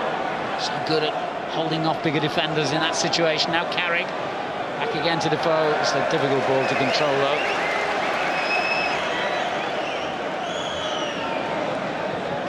Spurs do have a pretty poor record in London derbies, just 2 wins from the last 24 matches against other clubs from the capital, whereas Arsenal are unbeaten in their last 34 London derbies. What a contrast that is.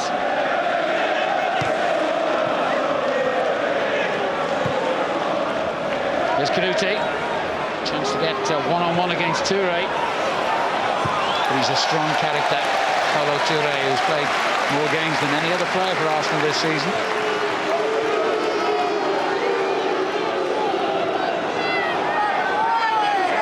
Reed.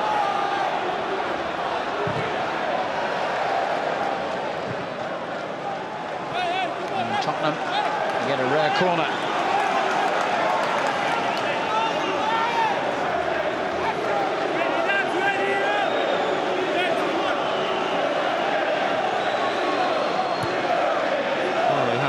Really poor, haven't they, first half. Going forward, little chance here though, just before half-time. Somebody get the head on it. Sean Davis trying to place himself right in front of goalkeeper Lehmann. It's gone short to Reed. Vieira's head that met it first. Canute beaten to it by Ashley Cole, a very impressive header. He's giving away a back foot there, isn't he, Ashley Cole and Freddie Canute.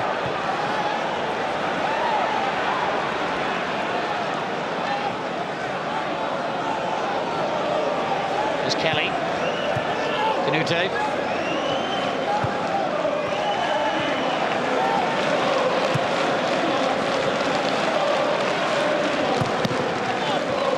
Very fortunate to get that back. Carrick there to help him out. He was fouled.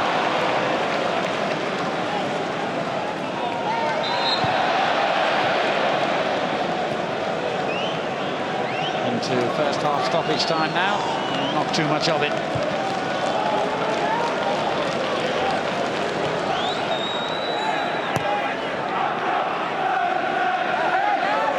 Davis. Carrick.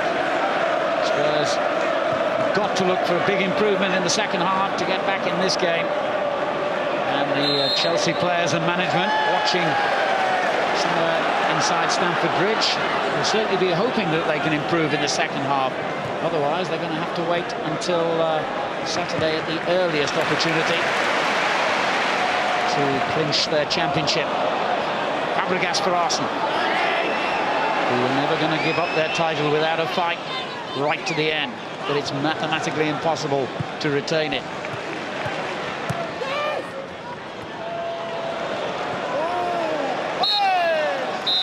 Half-time at Highbury in the 136th North London derby.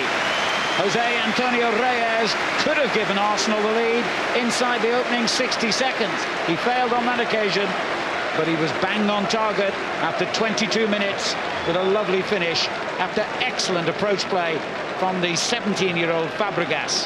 Arsenal fully deserving their lead. Lehmann had to make one fine save from Jermaine Defoe, who along with Michael Carrick have looked to be Tottenham's liveliest players. But Arsenal most certainly go in at half-time with the upper hand here, leading Tottenham by 1-0. Ray Wilkins and Niall Quinn are alongside me for Monday Night Football from Highbury. And also with us, Chelsea. They're still waiting and they're still interested, although if it stays like this, they'll have to wait a few more days to get the championship.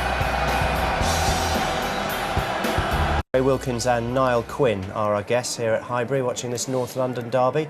Obviously it's of interest not just to these two teams but to Chelsea as well, and Arsenal started so fast, didn't they? Could have scored within a minute. Yeah, they could have done that, but that was good movement, and I thought there might be a slight problem in the heart of that Tottenham defence, and they've just played too wide, the defenders of Tottenham, and they've allowed people to poke little through balls, and when you've got the pace of Reyes, the ability of Van Persie to thread that ball through, he should have just cut back on his left side there, Reyes. He's gone round Robinson, just cut back on your left side and push it into the far corner.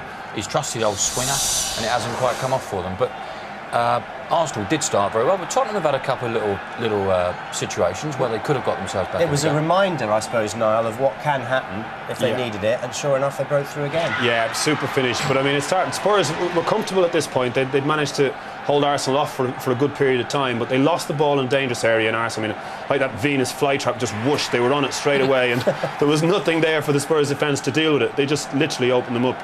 Out of nothing, and the finish is superb. And we spoke about him needing a goal, that he needs to prove that he's worth his place alongside Henry next year if he doesn't want to play on that left side. And but he's done well, but so too has Van Persie. I mean, they've been very, very sharp, and as Ray said, it's been a real problem for the two centre-halves. Yeah, well, Ray, you mentioned that Spurs had their chances. Was this the best of the lot, Defoe? Oh, this was a great chance. Jermaine does exceptionally well himself. It's a nice pass there from Freddie Canuti. And normally you'd see Jermaine push that in or do something other than whack it. But he just whacks it down the throat of Lehmann, who stands tall and makes a good save in the finish. I think Sendros came in and made it a little bit difficult as well. I mean, he's been superb, and just meant he had to snatch it that little bit quicker, because had Sendros not been in the locality, he'd have side-footed it. The two penalty shouts. Vieira, did he dive or didn't he? He did. He did. Yes, he did. Not here to get him in trouble or anything like that, but he was hoping there was going to be a big leg coming out. You'll see it here now. It's too quick. It's way too quick for Dawson what's happened. Should he get a yellow card for that? Yes. Technically, yes. I'm not here to try and get him one or get him. It's something, but he's expecting a big challenge there, and I think his body weight has gone forward. And yes, hand on heart, I think he had a dive there. Okay, and laser eyes Ray Wilkins did actually spot this other one. You knew that Sendros got a touch on the other one. Well, the ball went basically at right angles when Sendros actually touches it, which gave me, I thought that was the case. But Canuti again did exceptionally well. But driving on the goal, like his touch was poor, and gave Sendros the opportunity just to get that long leg across. There it is, nice little touch. But Tottenham have got to stop giving the ball away. Now, if they want to get themselves back into this game, stop giving the ball away. That ball is paramount. You must keep it. If you keep giving the ball back to Arsenal in the mood that they're in, their 1 and 2 touch, they will kill you. There was a shot just before the end of half-time where they're all standing with their hands on their knees. The only time in football that you actually get a rest is when you're in possession of the ball. And if you keep giving it back and you're chasing around for 90 minutes against quality opposition, no chance. Chelsea are still waiting, and so are their fans. Will this be the night, or will they have to wait a few more days? We have cameras at a local bar at Stamford Bridge just in case. They thought there was a penalty, but there wasn't.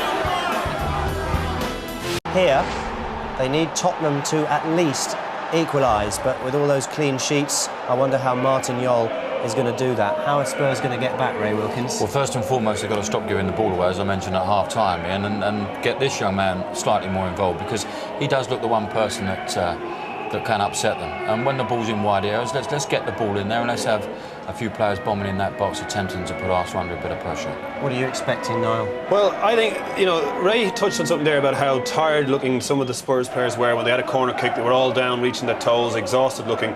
And I think, will Arsenal be able to keep that momentum up and keep that really fast pressure up, or will Spurs find that Arsenal will come out a little bit easier, won't be as sort of explosive, and in which case it will give them a little bit more time, because the pace that Arsenal played the game at was frightening. I mean, Spurs just couldn't cope at times. And to get back into the game, I mean, they've got to strengthen up and, as Ray said, keep the ball, knock it around, and try and just slow down Arsenal for a while.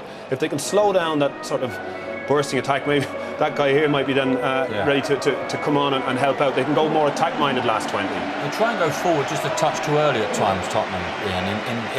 They get the good possession, and instead of making that extra pass where a bit of movement will see them going through a layer of Arsenal, they attempt to whack it forward just a touch too early to someone that hasn't got any support, and it's very difficult to play against the likes of Arsenal when you're doing that. Can Spurs do it? And if they do, Chelsea will do it. Let's find out with Alan Smith and Alan Parry. Yes, well, we keep referring, obviously, to Chelsea's interest in proceedings. I suspect from Arsenal's point of view, they're more concerned about the gap between themselves and Manchester United. They're 1 point ahead of Sir Alex Ferguson's team at the moment. Manchester United having played a game more. And for the record, Manchester United have got Charlton and Southampton away, West Bromwich Albion and Chelsea at home as their remaining games. Arsenal have got to play West Brom away, Liverpool and Everton in successive home games, and then they're away to Birmingham on the final day. Second place, so important, automatic entry to the Champions League instead of the potential minefield of a qualifying round. And that comes so early in the season that the players have to come back a week, maybe 2 weeks earlier than they would want for pre-season training, and it has all kinds of ramifications, really, doesn't it?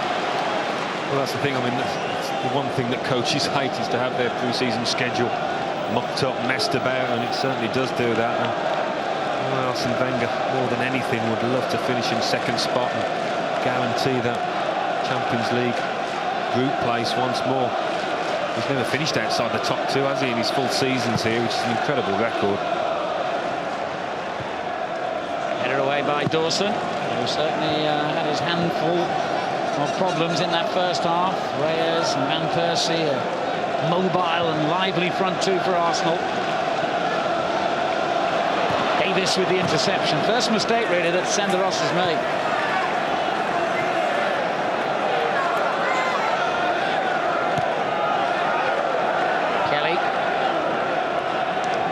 Dawson again. It's only his third appearance for Tottenham. Just be interesting what Martin Jol did say in that dressing room. I think maybe he would have been asking for a little bit more belief in his players. At times they didn't feel like they could compete with this Arsenal side. Make it more of a North London derby. Get in amongst them.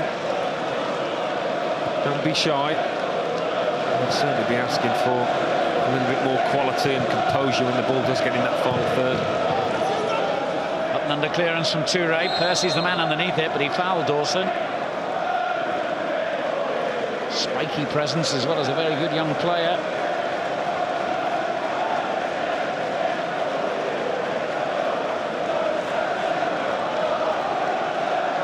Defoe and Senderos getting to know each other quite well.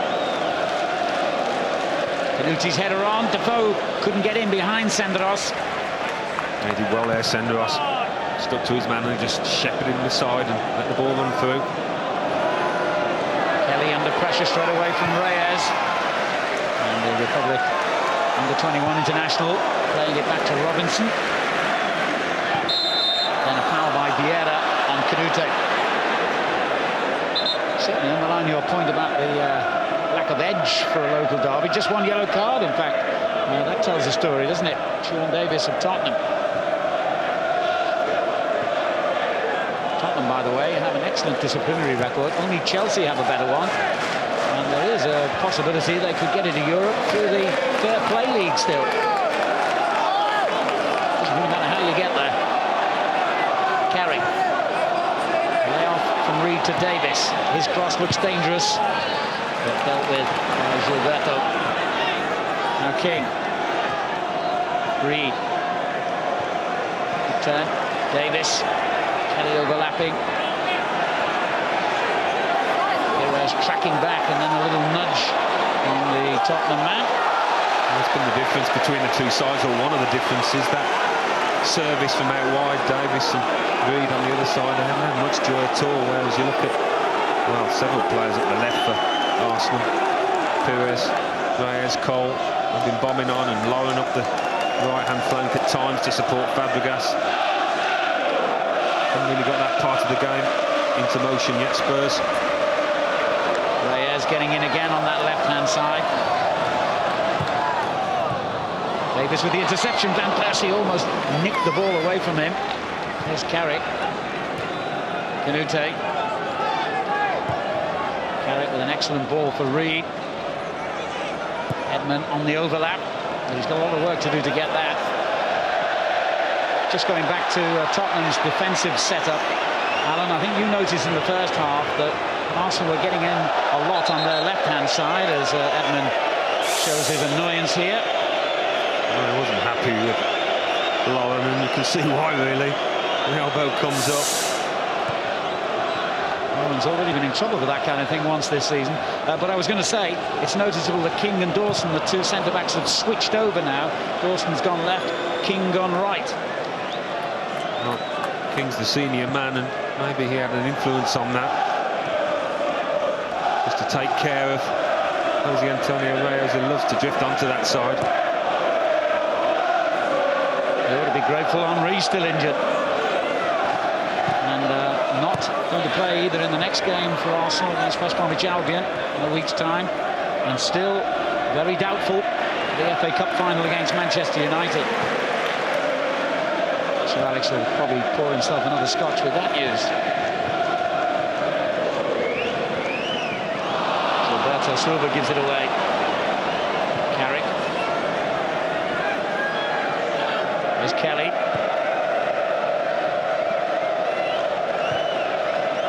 Carrick continues to use the ball intelligently. Edmund. Chip forward for Reed. Took it cleverly. Canute was in the box. He looked for the early cross, which was illegally blocked, and that's a free kick. Well, it's a bit better from Spurs. They're in possession. They're not casually tossing it away. They're taking a little bit more care with the pass and keeping it better. Work themselves into a promising position to whip one in here. King and Dawson both inside the Arsenal penalty area. It's gone into the near post where it was met by Cole. Pushed by Perez.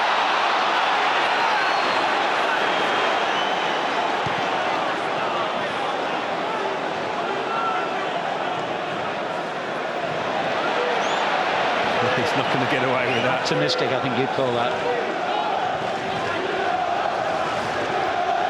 Andy Reid will take the kick.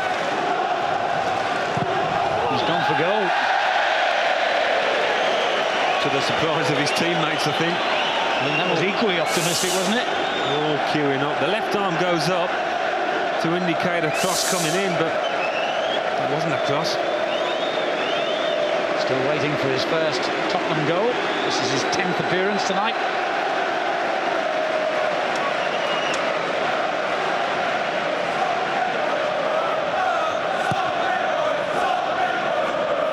Perez with the header on.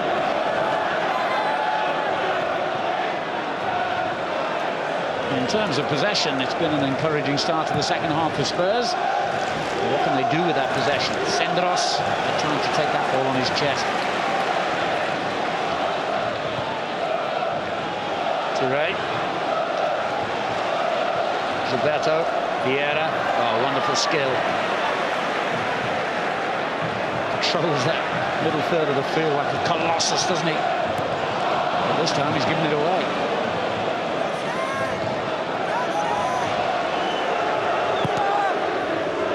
Robinson gets a huge distance on the clearance. Touré underneath it for Arsenal. Reyes trying his luck on the right now and winning a free kick. And the referee's reaching for a card, I think. Riley thinks it was an intentional little tug back. Stop Reyes.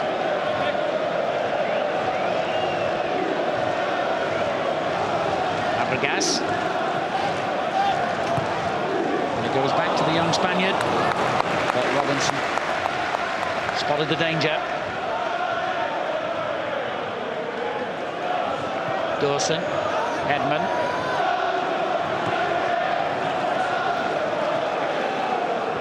Davis.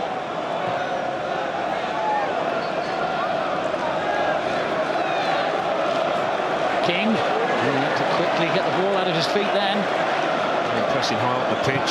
Arsenal, Gilberto pushing on. It's a good ball from King to Defoe. Canute with him. Reed in space on the left-hand side. Can they get players into the penalty box now? It didn't really matter because the cross never reached them anyway as Edmund goes down, clutching his head. Torrid couple of minutes for him. He's just been cautioned. Now he's hurt. Elbow in the neck as well here just before that. It's a straight clash of heads. Edmund coming off worse with Fabregas. He had to come off at half-time in the last game for Spurs against West Bromwich Albion. And they'll want him to stay on because the man who replaced him then, Tuba, is currently injured himself, and that will be an interesting little lump when he looks at his mirror in the morning, I would think. Yeah, it's going to be a shiner, isn't it? Expect that to swell up quite a bit.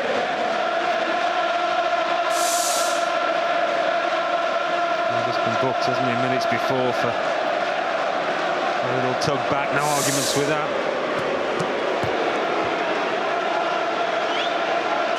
And that'll be sore now, never mind the morning. Very experienced player, the Swedish international, who stays off the field for the moment.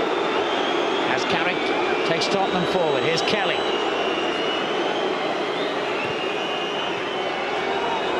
Carrick again.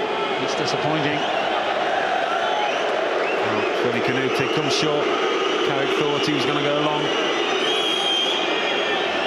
Well, as long as the score stays like this, of course, Tottenham are well in the contest still, even though they haven't played anywhere near to their capabilities. And Chelsea are well in the frame to celebrate their first title for half a century. Will they celebrate, though? Quite a big game coming up for them on Wednesday. I don't think it'll be a riotous party, whatever happens. Reed. Defoe, nicked off him by Patrick Vieira.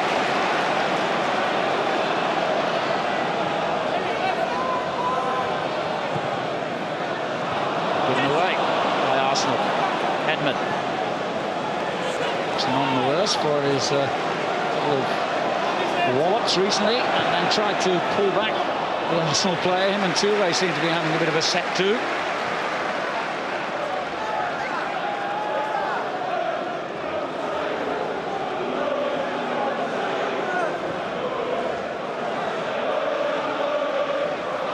But it's certainly not in Arsenal's nature to defend a lead. That's the one thing Arsene Wenger won't want to see his players do, of course. See it happened before so many times at 1-0. I think you got the game won. No position, get up and snatch a goal. There's Sean Davis. Reed. Header on finds Defoe. Reed's gone for the return. Defoe couldn't deliver it. Now loses possession to Fabregas. He's been excellent throughout. Up against a brick wall at the moment of red and white, aren't they? Tottenham just can't make inroads to that defence.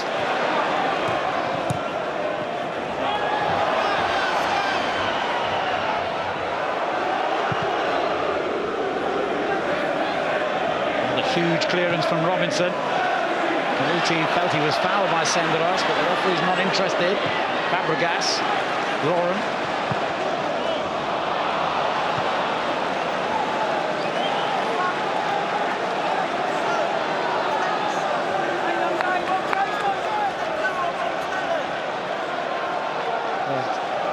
They've certainly got about their opponents better in this second half, but as yet Lehmann has had very little to do. Yeah, I think that's fair. There has been an improvement in the performance and the way that they have kept the ball, but as I say, they're getting to that final third and can't get any further. He's got options on the bench, of course. Robbie Keane, Mido. He's never been afraid to use them this season. Martin Jol. Here's Jermaine Defoe. Oh dear. Certainly not like him, is it?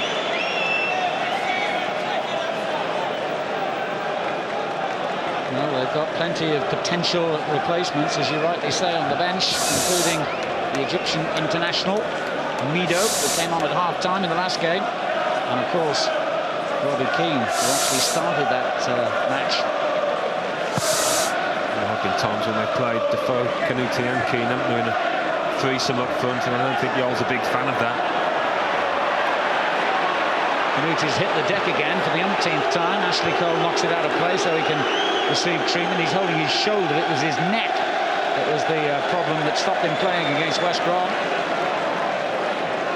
I think Tottenham were expecting a free kick there. Well, certainly feels awkwardly with the shot. I think he actually does it before he lands, doesn't he? He's clipped out of joint, I don't know, as he clashes with Sender Austin. Fairly innocuous to me.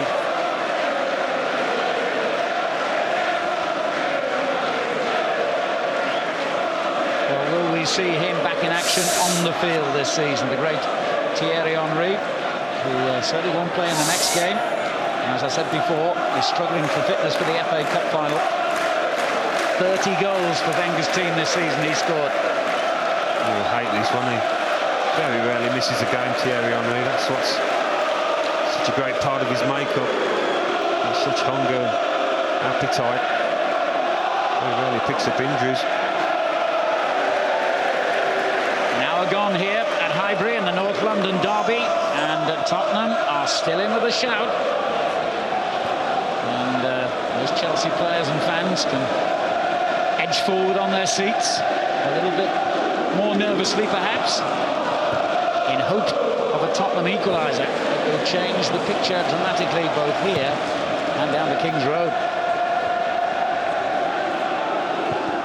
Edmund, Defoe's offside.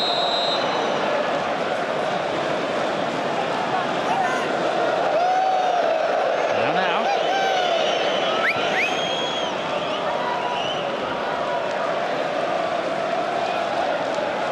There's Vieira. The umpteenth interception he's made tonight. Davis finds him again, and on to Defoe. This is Kelly. Davis. Former Fulham man has to go back into his own half. Dawson. Carrick. It's good football from Spurs. Can they find the cutting edge at the end of this move? Jermaine Defoe, that's a good ball for Reed. And Senderos met the cross and concedes the corner. That's probably their best little move of the match, Tottenham's, in the way that they zipped the ball about and actually did make inroads behind that Arsenal back four and got an end product. They won a few of these corners and haven't been able to make the most of them so far, but signs of improvement from Spurs. Bit going on in the goal mouth again. Davis has obviously been told to balk Lehmann if he can, and then Defoe treads on the big German goalkeeper's toes. He certainly doesn't like to see players in and around him, does he, Jens Lehmann? He does tend to get upset. And once players know that, of course, they're going to exploit it. Mr. Riley keeping a close eye on that, as Lehmann kept a close eye on the corner and concedes another. That was probably a cross that he wouldn't have come for if he hadn't have been a little bit riled with those players supposedly stepping on his toe. Maybe got a little bit frustrated. Aye, you can't do that. You can't. I mean, officially, he could have been in big trouble there, and he might be. He keeps saying, keeps saying players are standing on his toes, but I don't think they actually are. He might have had one. Certainly didn't see Defoe doing that there. He's a weakness in his game, isn't it? A real weakness, Jens Lehmann. You never quite know what he's going to do when he's put under pressure. He's got a short fuse. He's been sent off 5 times in his career. Nothing wrong with that. Nor with the throw out. Arsenal getting forward swiftly as ever. And Persie's in a good position in the box, and it almost reached him. From a corner at one end to a corner at the other. Well, we've hardly seen Van Persie, have we, this half? neither Reyes. They haven't been able to link up in the way that they did before the break. Tottenham have got themselves sorted out a little bit better defensively. It's a good tackle to win it back. Reed on Reyes. And Defoe sweeps it out to Canute. He's got Kelly overlapping. That's brilliant play by Toure. Had to chase a long way to win that challenge.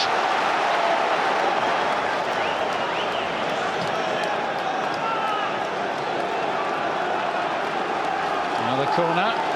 And the referee, again, keeping a very careful eye on events inside that secure box. Well, if you were Tottenham, you'd get a couple of men in and around Lehmann, surely.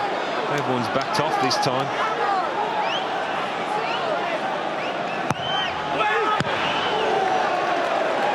Another corner. Well, he must be pleased with the increasing pressure his side are mounting here. And they're about to turn it into a goal. Lehmann hesitated this time, and Benson's header hits the roof of the net.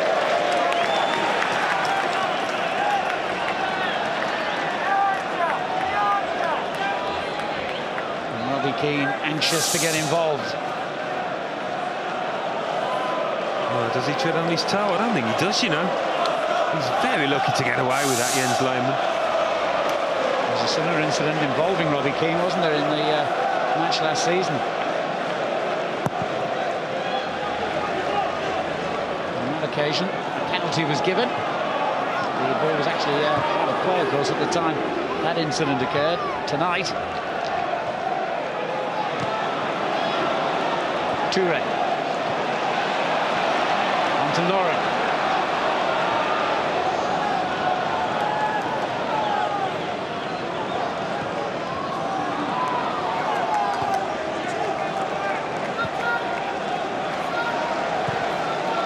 Here's Patrick Vieira. Cole shifts it on to Perez. He denies him space, but Perez still finds Cole. Here's Vieira. Lauren on the right. Reyes. Not flowing with quite the efficiency they displayed in the first half, Arsenal. No doubt about it. Here's Davis for Tottenham. Well, that's credit to Spurs. They made a couple of adjustments. That Ledley King switch, as you say. And maybe defending a couple of yards deeper than they were before the break. Denying that spacing behind. Well, I could see then that he'd lost his temper, Canute. He might have had a case, but he threw the ball down, and the referee has duly cautioned him. Well, it's so needless, isn't it, to get booked for something like that? A challenge you can take. No, he might have had a case. Was it a foul, wasn't it? It was marginal. He knows he's going to get booked for that. And, of course, the free kick is shifted forward 10 yards.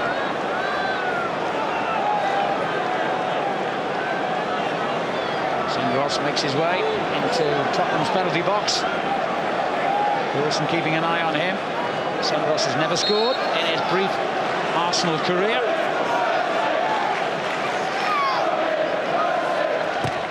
And Persie swings it in. Well, he almost changed that statistic then, didn't he, the young Swiss international? Oh, what a chance that was. He knows it. Michael Dawson will be a relieved man. He was picking up Ross, and he lets him get the wrong side. Maybe the ball just a little bit behind him.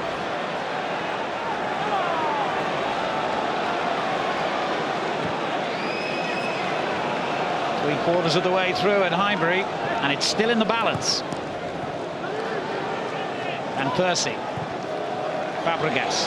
Vieira. Brilliant. Cole. And then he nudged over Kelly. Free kick to Tottenham. Changes on the way for Arsenal. Edu, who's just come back from another injury, is coming on. And he will replace Robin van Persie. And Dennis Bergkamp, well, he'll be the replacement for Van Persie, so there are about to be two changes. Fabregas the other player going off. Edu will take his place, obviously, in midfield. And Bergkamp will go into a forward position in place of his young Dutch teammate. A couple of great replacements, aren't they? Two thoroughbreds. Fabregas has worked very hard. There's a little bit more physical presence with Edu. We know what we get from Bergkamp. I think Spurs are ready to make a change as well. All change with 20 minutes to go at Highbury, but no change in the scoreline yet. He's not happy. Freddie Canute is coming off. Shoulders are slump, but it's not been his night tonight. Canute, I don't think he can argue with that really. And he was just getting rattled, wasn't he? Yeah, signs of frustration coming into his game.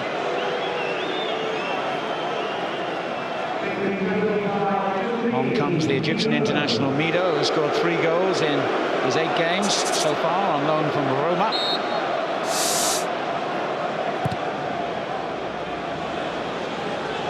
If he can score one tonight, he would have a permanent place in Tottenham's history. Anyone who gets a goal, of course, against Arsenal becomes an instant hero. A little step over, and that'll be a corner if it goes.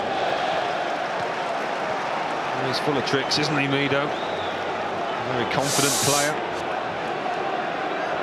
And he's going to be the subject of our next player cam.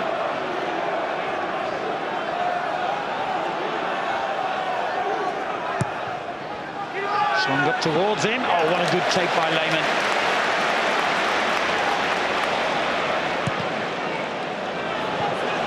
Not a bad kick either, was it?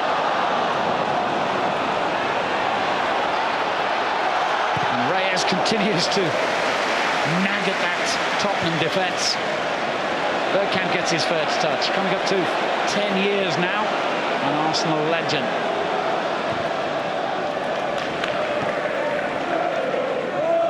Cole, Edu, whose Highbury future is in doubt. His contract expires at the end of the season, and it looks as though he's going to move on.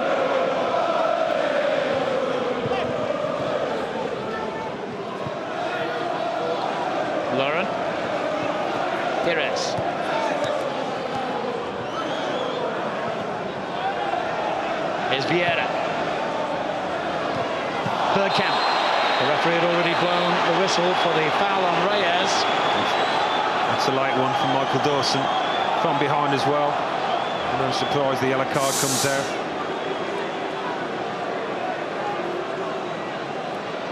Can't tackle from behind these days, especially when you don't get the ball. Well, they're not doing that disciplinary record much good tonight. That's their 4th caution now.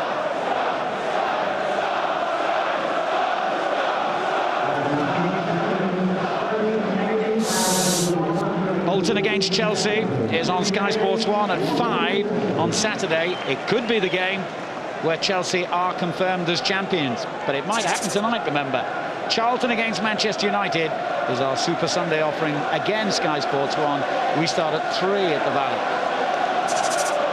And Tottenham against Aston Villa is our Prem Plus match on Channel 433.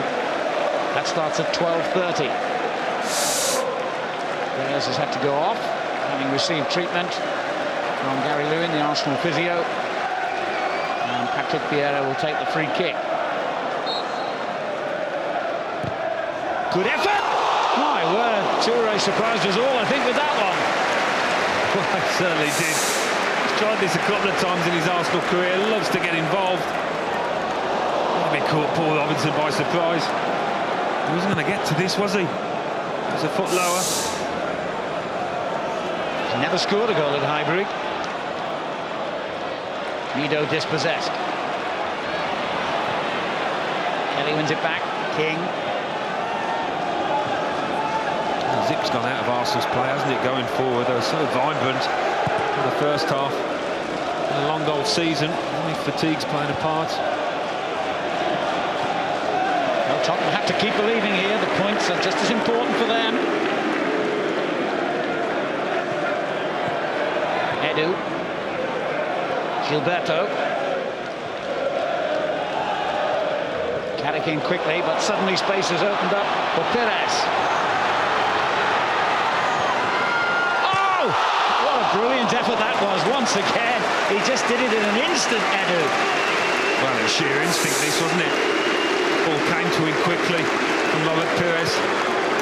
Not much choice, but a little dink and off the outside of the post. Beautiful effort from Edu.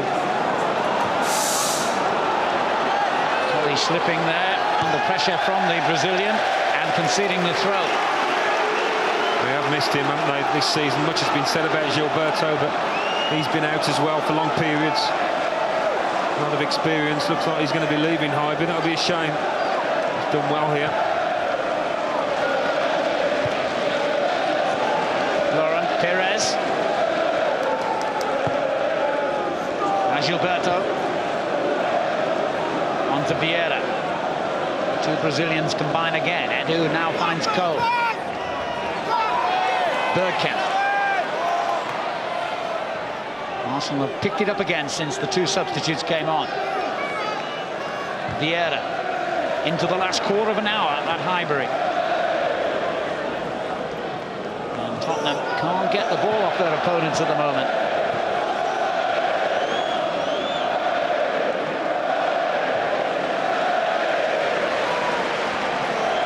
Somebody usually loses their temper in scenarios like this.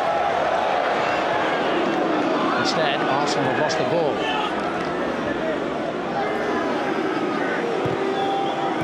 Davis. On to Carrick. Giving away to Ashley Cole. Play on is the referee's verdict. He was going to give a free kick. Edu. It's a good ball for Lauren.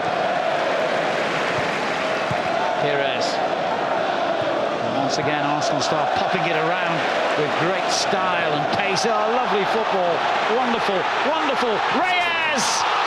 Well, if he could have finished that off, it would have been one of the goals of the season. Oh, deserved better, didn't it? Deserved better. All of a sudden, Arsenal find their feet and spring into action.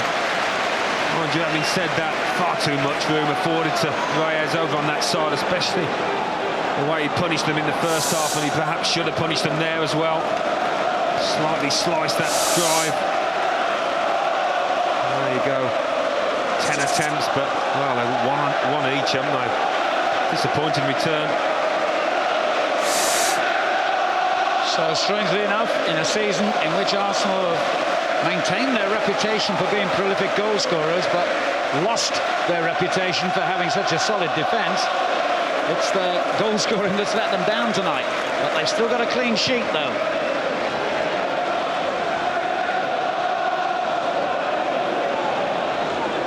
Here's Simon Davis. Edmund chips it into the space between right back and central defender, but straight through to Lehmann. Ziegler is about to come on now for Tottenham. And Robbie Keane as well. They do look like they need an injection of energy. Spurs has gone off the boil again.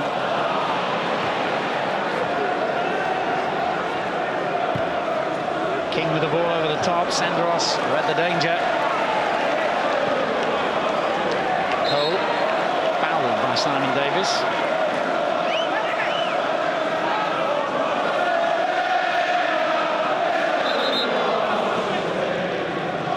Referee will delay the taking of the free kick to allow Tottenham to make those changes.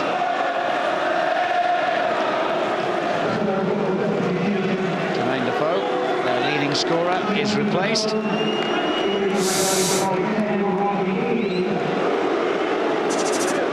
Robbie Keane on in his place. He's having his best season for goals, despite frequent appearances on the subs bench, and Sean Davis is the other player who goes off. Reto Ziegler on in his place, the 30th appearance of the season for the 19-year-old Swiss player. Robbie Keane, by the way, becomes our player camp in the closing stages here at Highbury. As Perez earns a throw-in for Arsenal.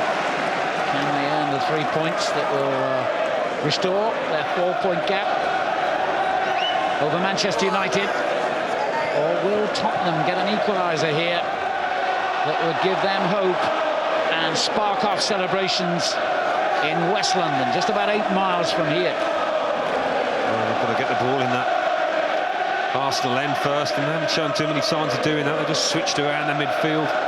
Ziegler over on the left-hand side. Andy Reid moves in to the middle alongside Michael Carrick on the ball now. And here goes Keane. Always dangerous, always likely to produce something, Robbie Keane.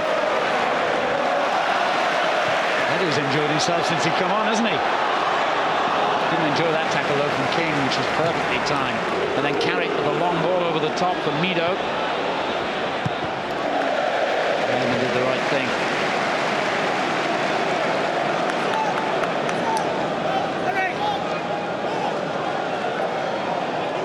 Well, we approach the final 10 minutes with this tie still in the balance here.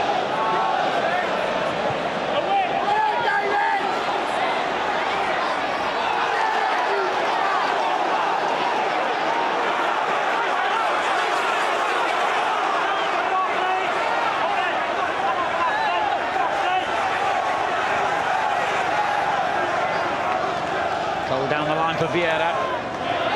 Edu. Senderos. Now Gilberto. Reyes has already pointed to where he wants the ball. Lauren. Here's Reyes. And he looks for Bergkamp in the centre. King's clearance. Davis has got to be quick here.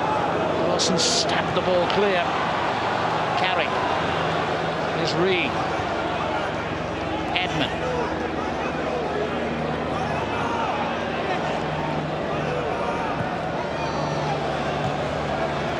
Mido slipped as it was played to him, but still in play anyway. Excellent football again from Arsenal. They've been much better defensively, haven't they? Tottenham tightened up so much since really ragged first half performance.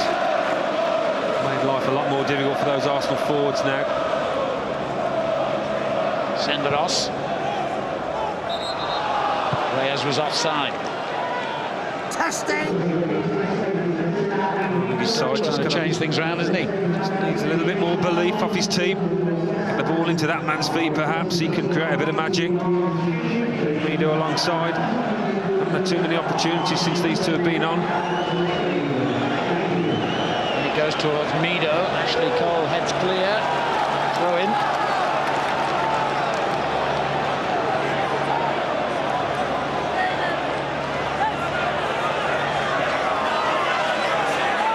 Bradley King's made his way forward.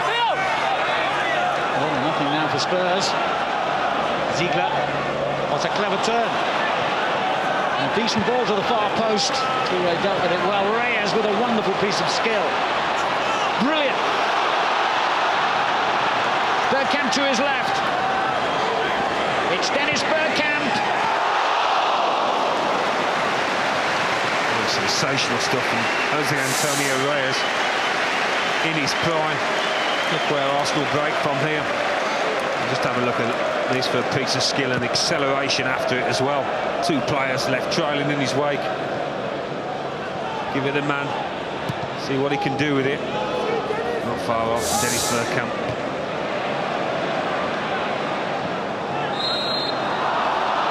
Tottenham win the free kick in the centre circle. Alan Davis. Will Chelsea have to wait until Saturday at the earliest to celebrate their championship? Well, can Tottenham here send the champagne corks popping at Stamford Bridge? There's only a goal in it in the last 7 minutes. Reed's free kick. King heads on. Keane is in there, so is Dawson. Great ball for Reyes. Kelly's got to get across quickly and keep on his feet here. And it's rolled into the path of Edu. Can he finish Tottenham off? It's a terrific block. There's Cole.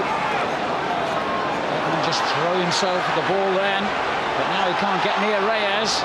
Ziegler could though. Yeah, Well played, Stephen Kelly, for getting across and delaying it, and they put themselves in trouble again. Edu's shot.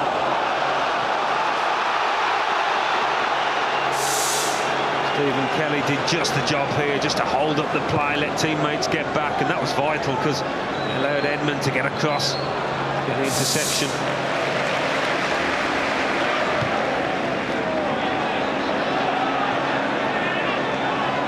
Didn't really know where the ball was there, Senderos. Roberto Silva did. Perez. Here's Reyes. Does he slow it down? Let's make sure Arsenal keep possession. He did on that occasion anyway. Gilberto. Lauren. Good ball for Patrick Vieira. On to Edu. He's been outstanding in the few minutes he's been on the field. Bergkamp. Brazilians there again. Clever ball from Bergkamp. It was a good intention by Reyes, but it didn't come off. Mido wins the header. Keane. New look. Tottenham strike force now. Same old Arsenal defending. Well, Mido's not happy. He thinks it's a follow through. They're good friends now. Do much about that, Lauren couldn't stop himself. Under 5 minutes plus stoppage time at Highbury. Tottenham have got a free kick for that. Can they make it count here?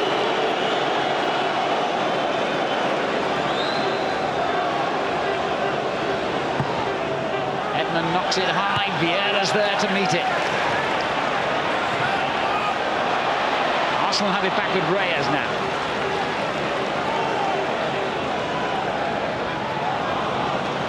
Elaborate this time, and that gives Tottenham another opportunity. Keane, crowd on that far side of the shadow, got a handball. The player's gone on with Robbie Keane. Kelly. It's a bit short, that ball for Keane. And he certainly let Kelly know.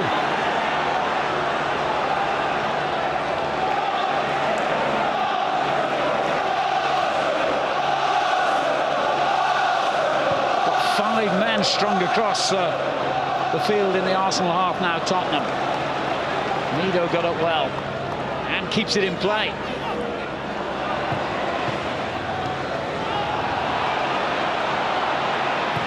Reed's cross, a good one. Keane is there!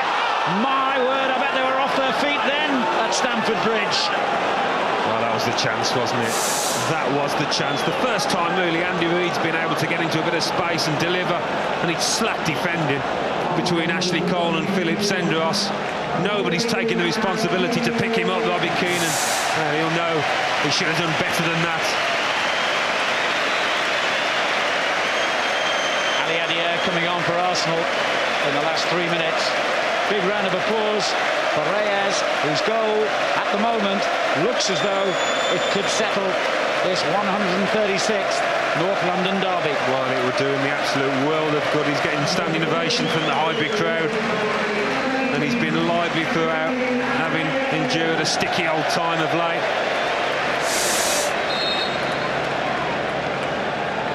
And young Jeremy Aliadier, who has been on as a late substitute in the previous 2 games, gets a chance again. Tottenham have still got a chance here. Chelsea have still got a chance of being champions tonight. Senderos makes the mistake.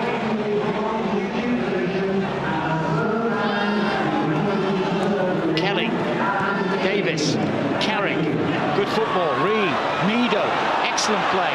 Reed again. Here's Keane again. Well, he was claiming there was a handball there. The referee's pointing towards the corner. Keane is convinced there was a handball. Well, he's absolutely convinced, isn't he? Thing is, Mike Riley, no way really he could see this, I don't think. Great pace from Ashley Cole, but as he falls to ground, it's his left arm, isn't it? Difficult to see from that angle as it's played back in again. Oh, it's tense here now. Just a couple of minutes to go, and I would think about 3 minutes of stoppage time probably, as Carrick gives it away in the corner and does his best to win it back, but Adiadier has done really well there. Big controversy. Well, you've got to be sure of these decisions, and Mike Riley obviously wasn't. Ashley Cole, I don't think that's handball, is it? It just rolled into his right arm. He can't do anything about that. Bit of a desperate shout for me, that. Yeah, I think most people would agree with you there, Alan. Here's Pires. On it goes to Gilberto Silva. And it's a good return ball, but Pires is outpaced this time by Edmund. Well, it's not the finish he would have wanted, is it? Opportunities to make this game safe, but it's been a little bit twitchy, a little bit uncomfortable this second half. Keane causing problems again at the other end of the field. Here's Reed. Sindros.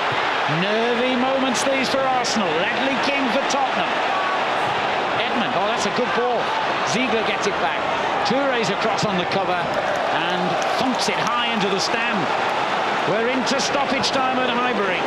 A goal for Tottenham now surely would give them a point and would give Chelsea the championship. All hands on deck for Arsenal and Tottenham in that crowded penalty box as the throw-in comes in. And it's the magnificent Patrick Vieira who deals with it as ever.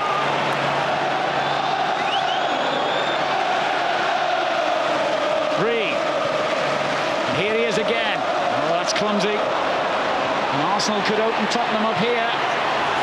Offside. Adiadier. Not good for your nerves, is it? This kind of finish. Not good for his nerves, that's for sure.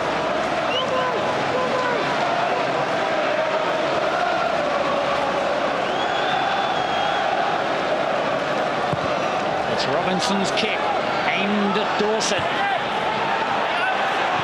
He's out to Carrick, who volleys it in. Keane was waiting on the far post there, and he'd lost his marker. Bergkamp clashing with Kelly, and it's Tottenham who get the free kick.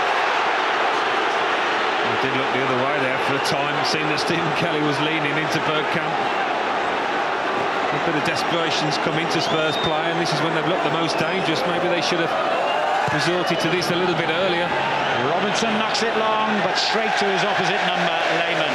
We're now halfway through the allotted 3 minutes of stoppage time. It looks, at the moment, as though Chelsea are going to have to wait a bit longer. Bergkamp, at the other end of the field, forces the throw. It's a beautiful half volley for Dennis Bergkamp, right into his path from Jens Lehmann.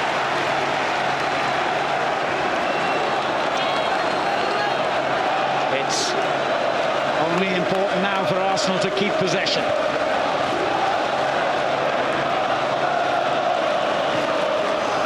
And they don't mind going back into their own half to do that. Strangely loose ball though from Vieira. Tottenham's throw, this could be their final attack. Mido, back to Kelly. Now King. Chip forward, Carrick's header on. Away by Cole. Patrick Vieira's there. That's a great ball for Adiadier. And Kelly did really well. But there are only seconds remaining now at Highbury. Arsenal winning the match, winning the race for second place, and keeping Chelsea waiting. Looks like they've done enough now, doesn't it? Tick the clock down. Here's Edu, and there's the final whistle. Chelsea aren't champions yet. They've got to keep the champagne on ice. Arsenal have won again, thanks to Jose Antonio Reyes. However, if Chelsea can win at Bolton on Saturday, the title will officially be theirs. Arsenal will keep up the pressure on Manchester United for runners-up at least, and are officially, mathematically, still in with a shout of retaining their title. Disappointment for Tottenham, who did much better in the second half here, but couldn't really cause enough problems for the Arsenal defence and goalkeeper Lehmann. Edu had an outstanding contribution as substitute late on. Perez, not one of his better games, but always effective. And some of Arsenal's younger players tonight shone, and as ever, they were led from the front by Patrick Vieira. Lehmann did his best when he was called upon as well. And Arsenal have won their 22nd game of the season. They once again move 4 points ahead of Manchester United. And they keep Chelsea wondering and waiting just a little bit longer. Arsenal 1, Tottenham 0. Thanks, Alan. Great finish. It means Chelsea have to wait. They're well clear, and a win at Bolton on Saturday, as Alan was saying, will secure the title, just like Jose Mourinho wanted. Tottenham stay 8th. Remember, the European places go down to 7th. Niall Quinn and Ray Wilkins have been our guests all evening. It was a very, very lively finish, but maybe Spurs and Chelsea have been denied. No penalty, said the referee. Spurs thought it was. And so did Chelsea.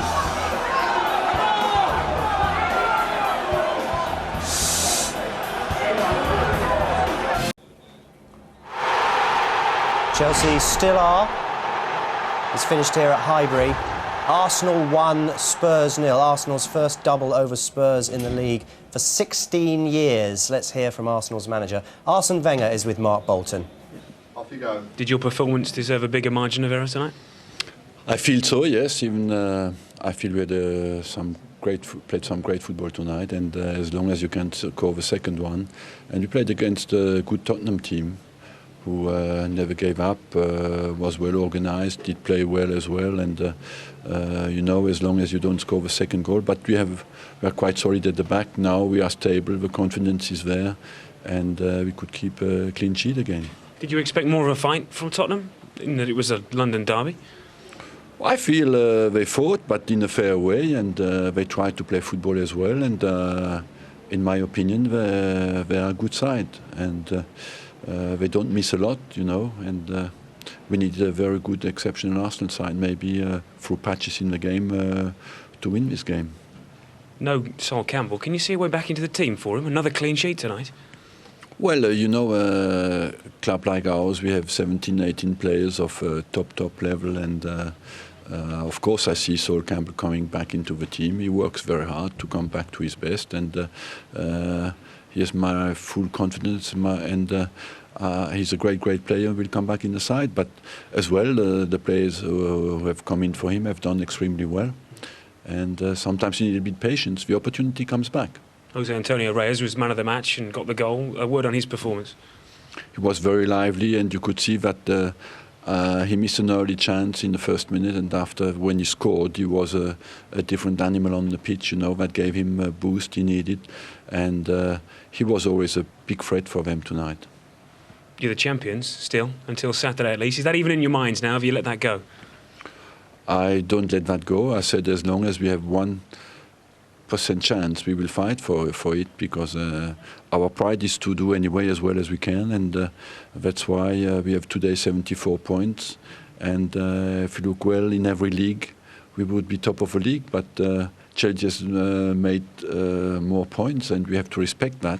But as well, that doesn't mean that we have to give up. We want to go as far as we can. You've talked about the gap to Chelsea not being able to bridge that. Can Manchester United bridge the 4-point gap to you now for second place? Well, as long as it's mathematically possible, of course. But for us, we have rebuilt a momentum, and it's important to keep that going. Well done tonight. Thank you. Let's ask a former Arsenal player about that interview, and particularly about Sol Campbell. Niall Quinn, how's Sol Campbell going to get back in this side? It's going to be tough, isn't it? I mean, unimaginable to think, you know, a couple of months ago when he got injured first, that, you know, an Arsenal side could be picked without him, and he'd be raring fit and still can't get in the side. Amazing. But Senderos has proved, you know, over a good period of time now that he's really comfortable, and he's more than a player for the future. He's a player for now. How does Saul get back in? I don't know. I mean, it'll teach him to get injured, won't it?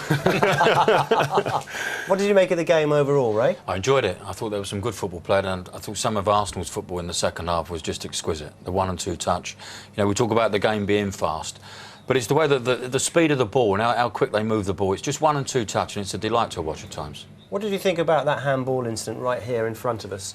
Well, Ashley's made a decision that he's going to lay himself down in between the ball and Robbie Keane. Now, if he makes that decision, first and foremost, I think there's an obstruction involved there, and that's handball. That's handball inside the 18-yard box. For me, it's a penalty kick, yeah. He decides that he wants to block Robbie from getting at that ball. So he lays himself down. That could be deemed as being obstructive play.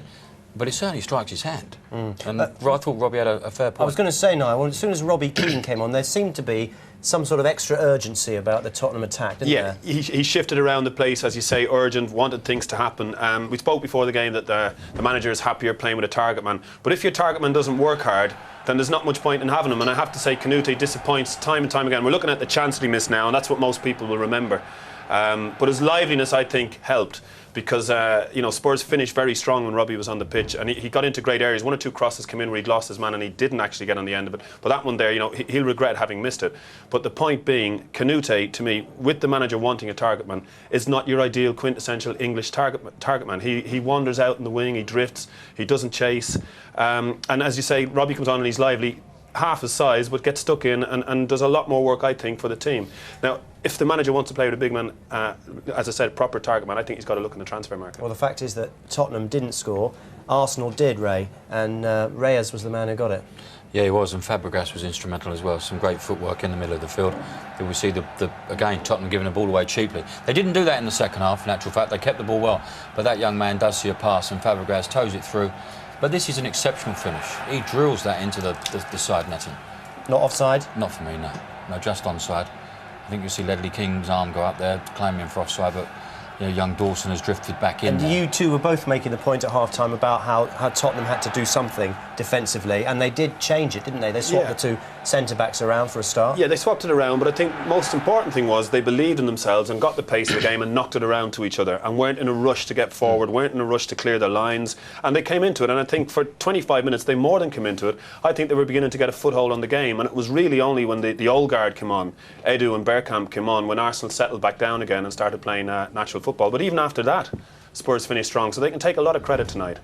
Chelsea players were gathered watching that, of course, at Stamford Bridge. They can't celebrate yet, not that they probably would have done with the Champions League game coming up on Wednesday night. Barclays Premiership table then looks like this. As you can see, it's Chelsea and Arsenal. The gap has been closed somewhat. Arsenal's next game is not until they play West Bromwich Albion next Monday. We've got that live on Monday Night Football. Chelsea, meanwhile, have to travel to Bolton on Saturday. It's a tea-time game. And Ray, if they win, that's it. It is it, and I think they have been the best team over the piece, and they do thoroughly deserve to win it.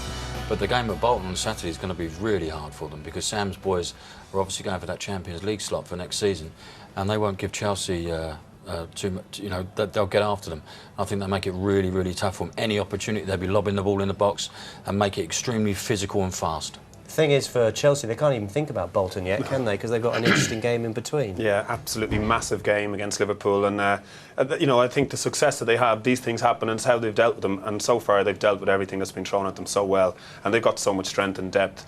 But as you rightly say, one game at a time. The Chelsea game, the Liverpool game, you know, is something that's so big you don't even want to look forward to Bolton. What do you think is going to happen on Wednesday night? What, result-wise? Yeah. I think Chelsea will take an advantage, but not much of one. I think this game is set up for a real dramatic night at Anfield in the second leg. I can't see them scoring the goals that they score so freely against the European teams. I think the Liverpool defence, the Liverpool approach will be better set up to deal with, because they tend to deal with things better anyway, Liverpool. OK, you know. One word, overall winners, do you think, of this Champions League tie? Ray, Chelsea or Liverpool for you? Chelsea. Oh, I'll go Liverpool. No one else seems to be. Well done. Thanks very much for your company tonight. To Ray Wilkins and to Niall. As far as the Championship is concerned, though, Chelsea have to wait, because Arsenal are the champions. Just. Bye-bye.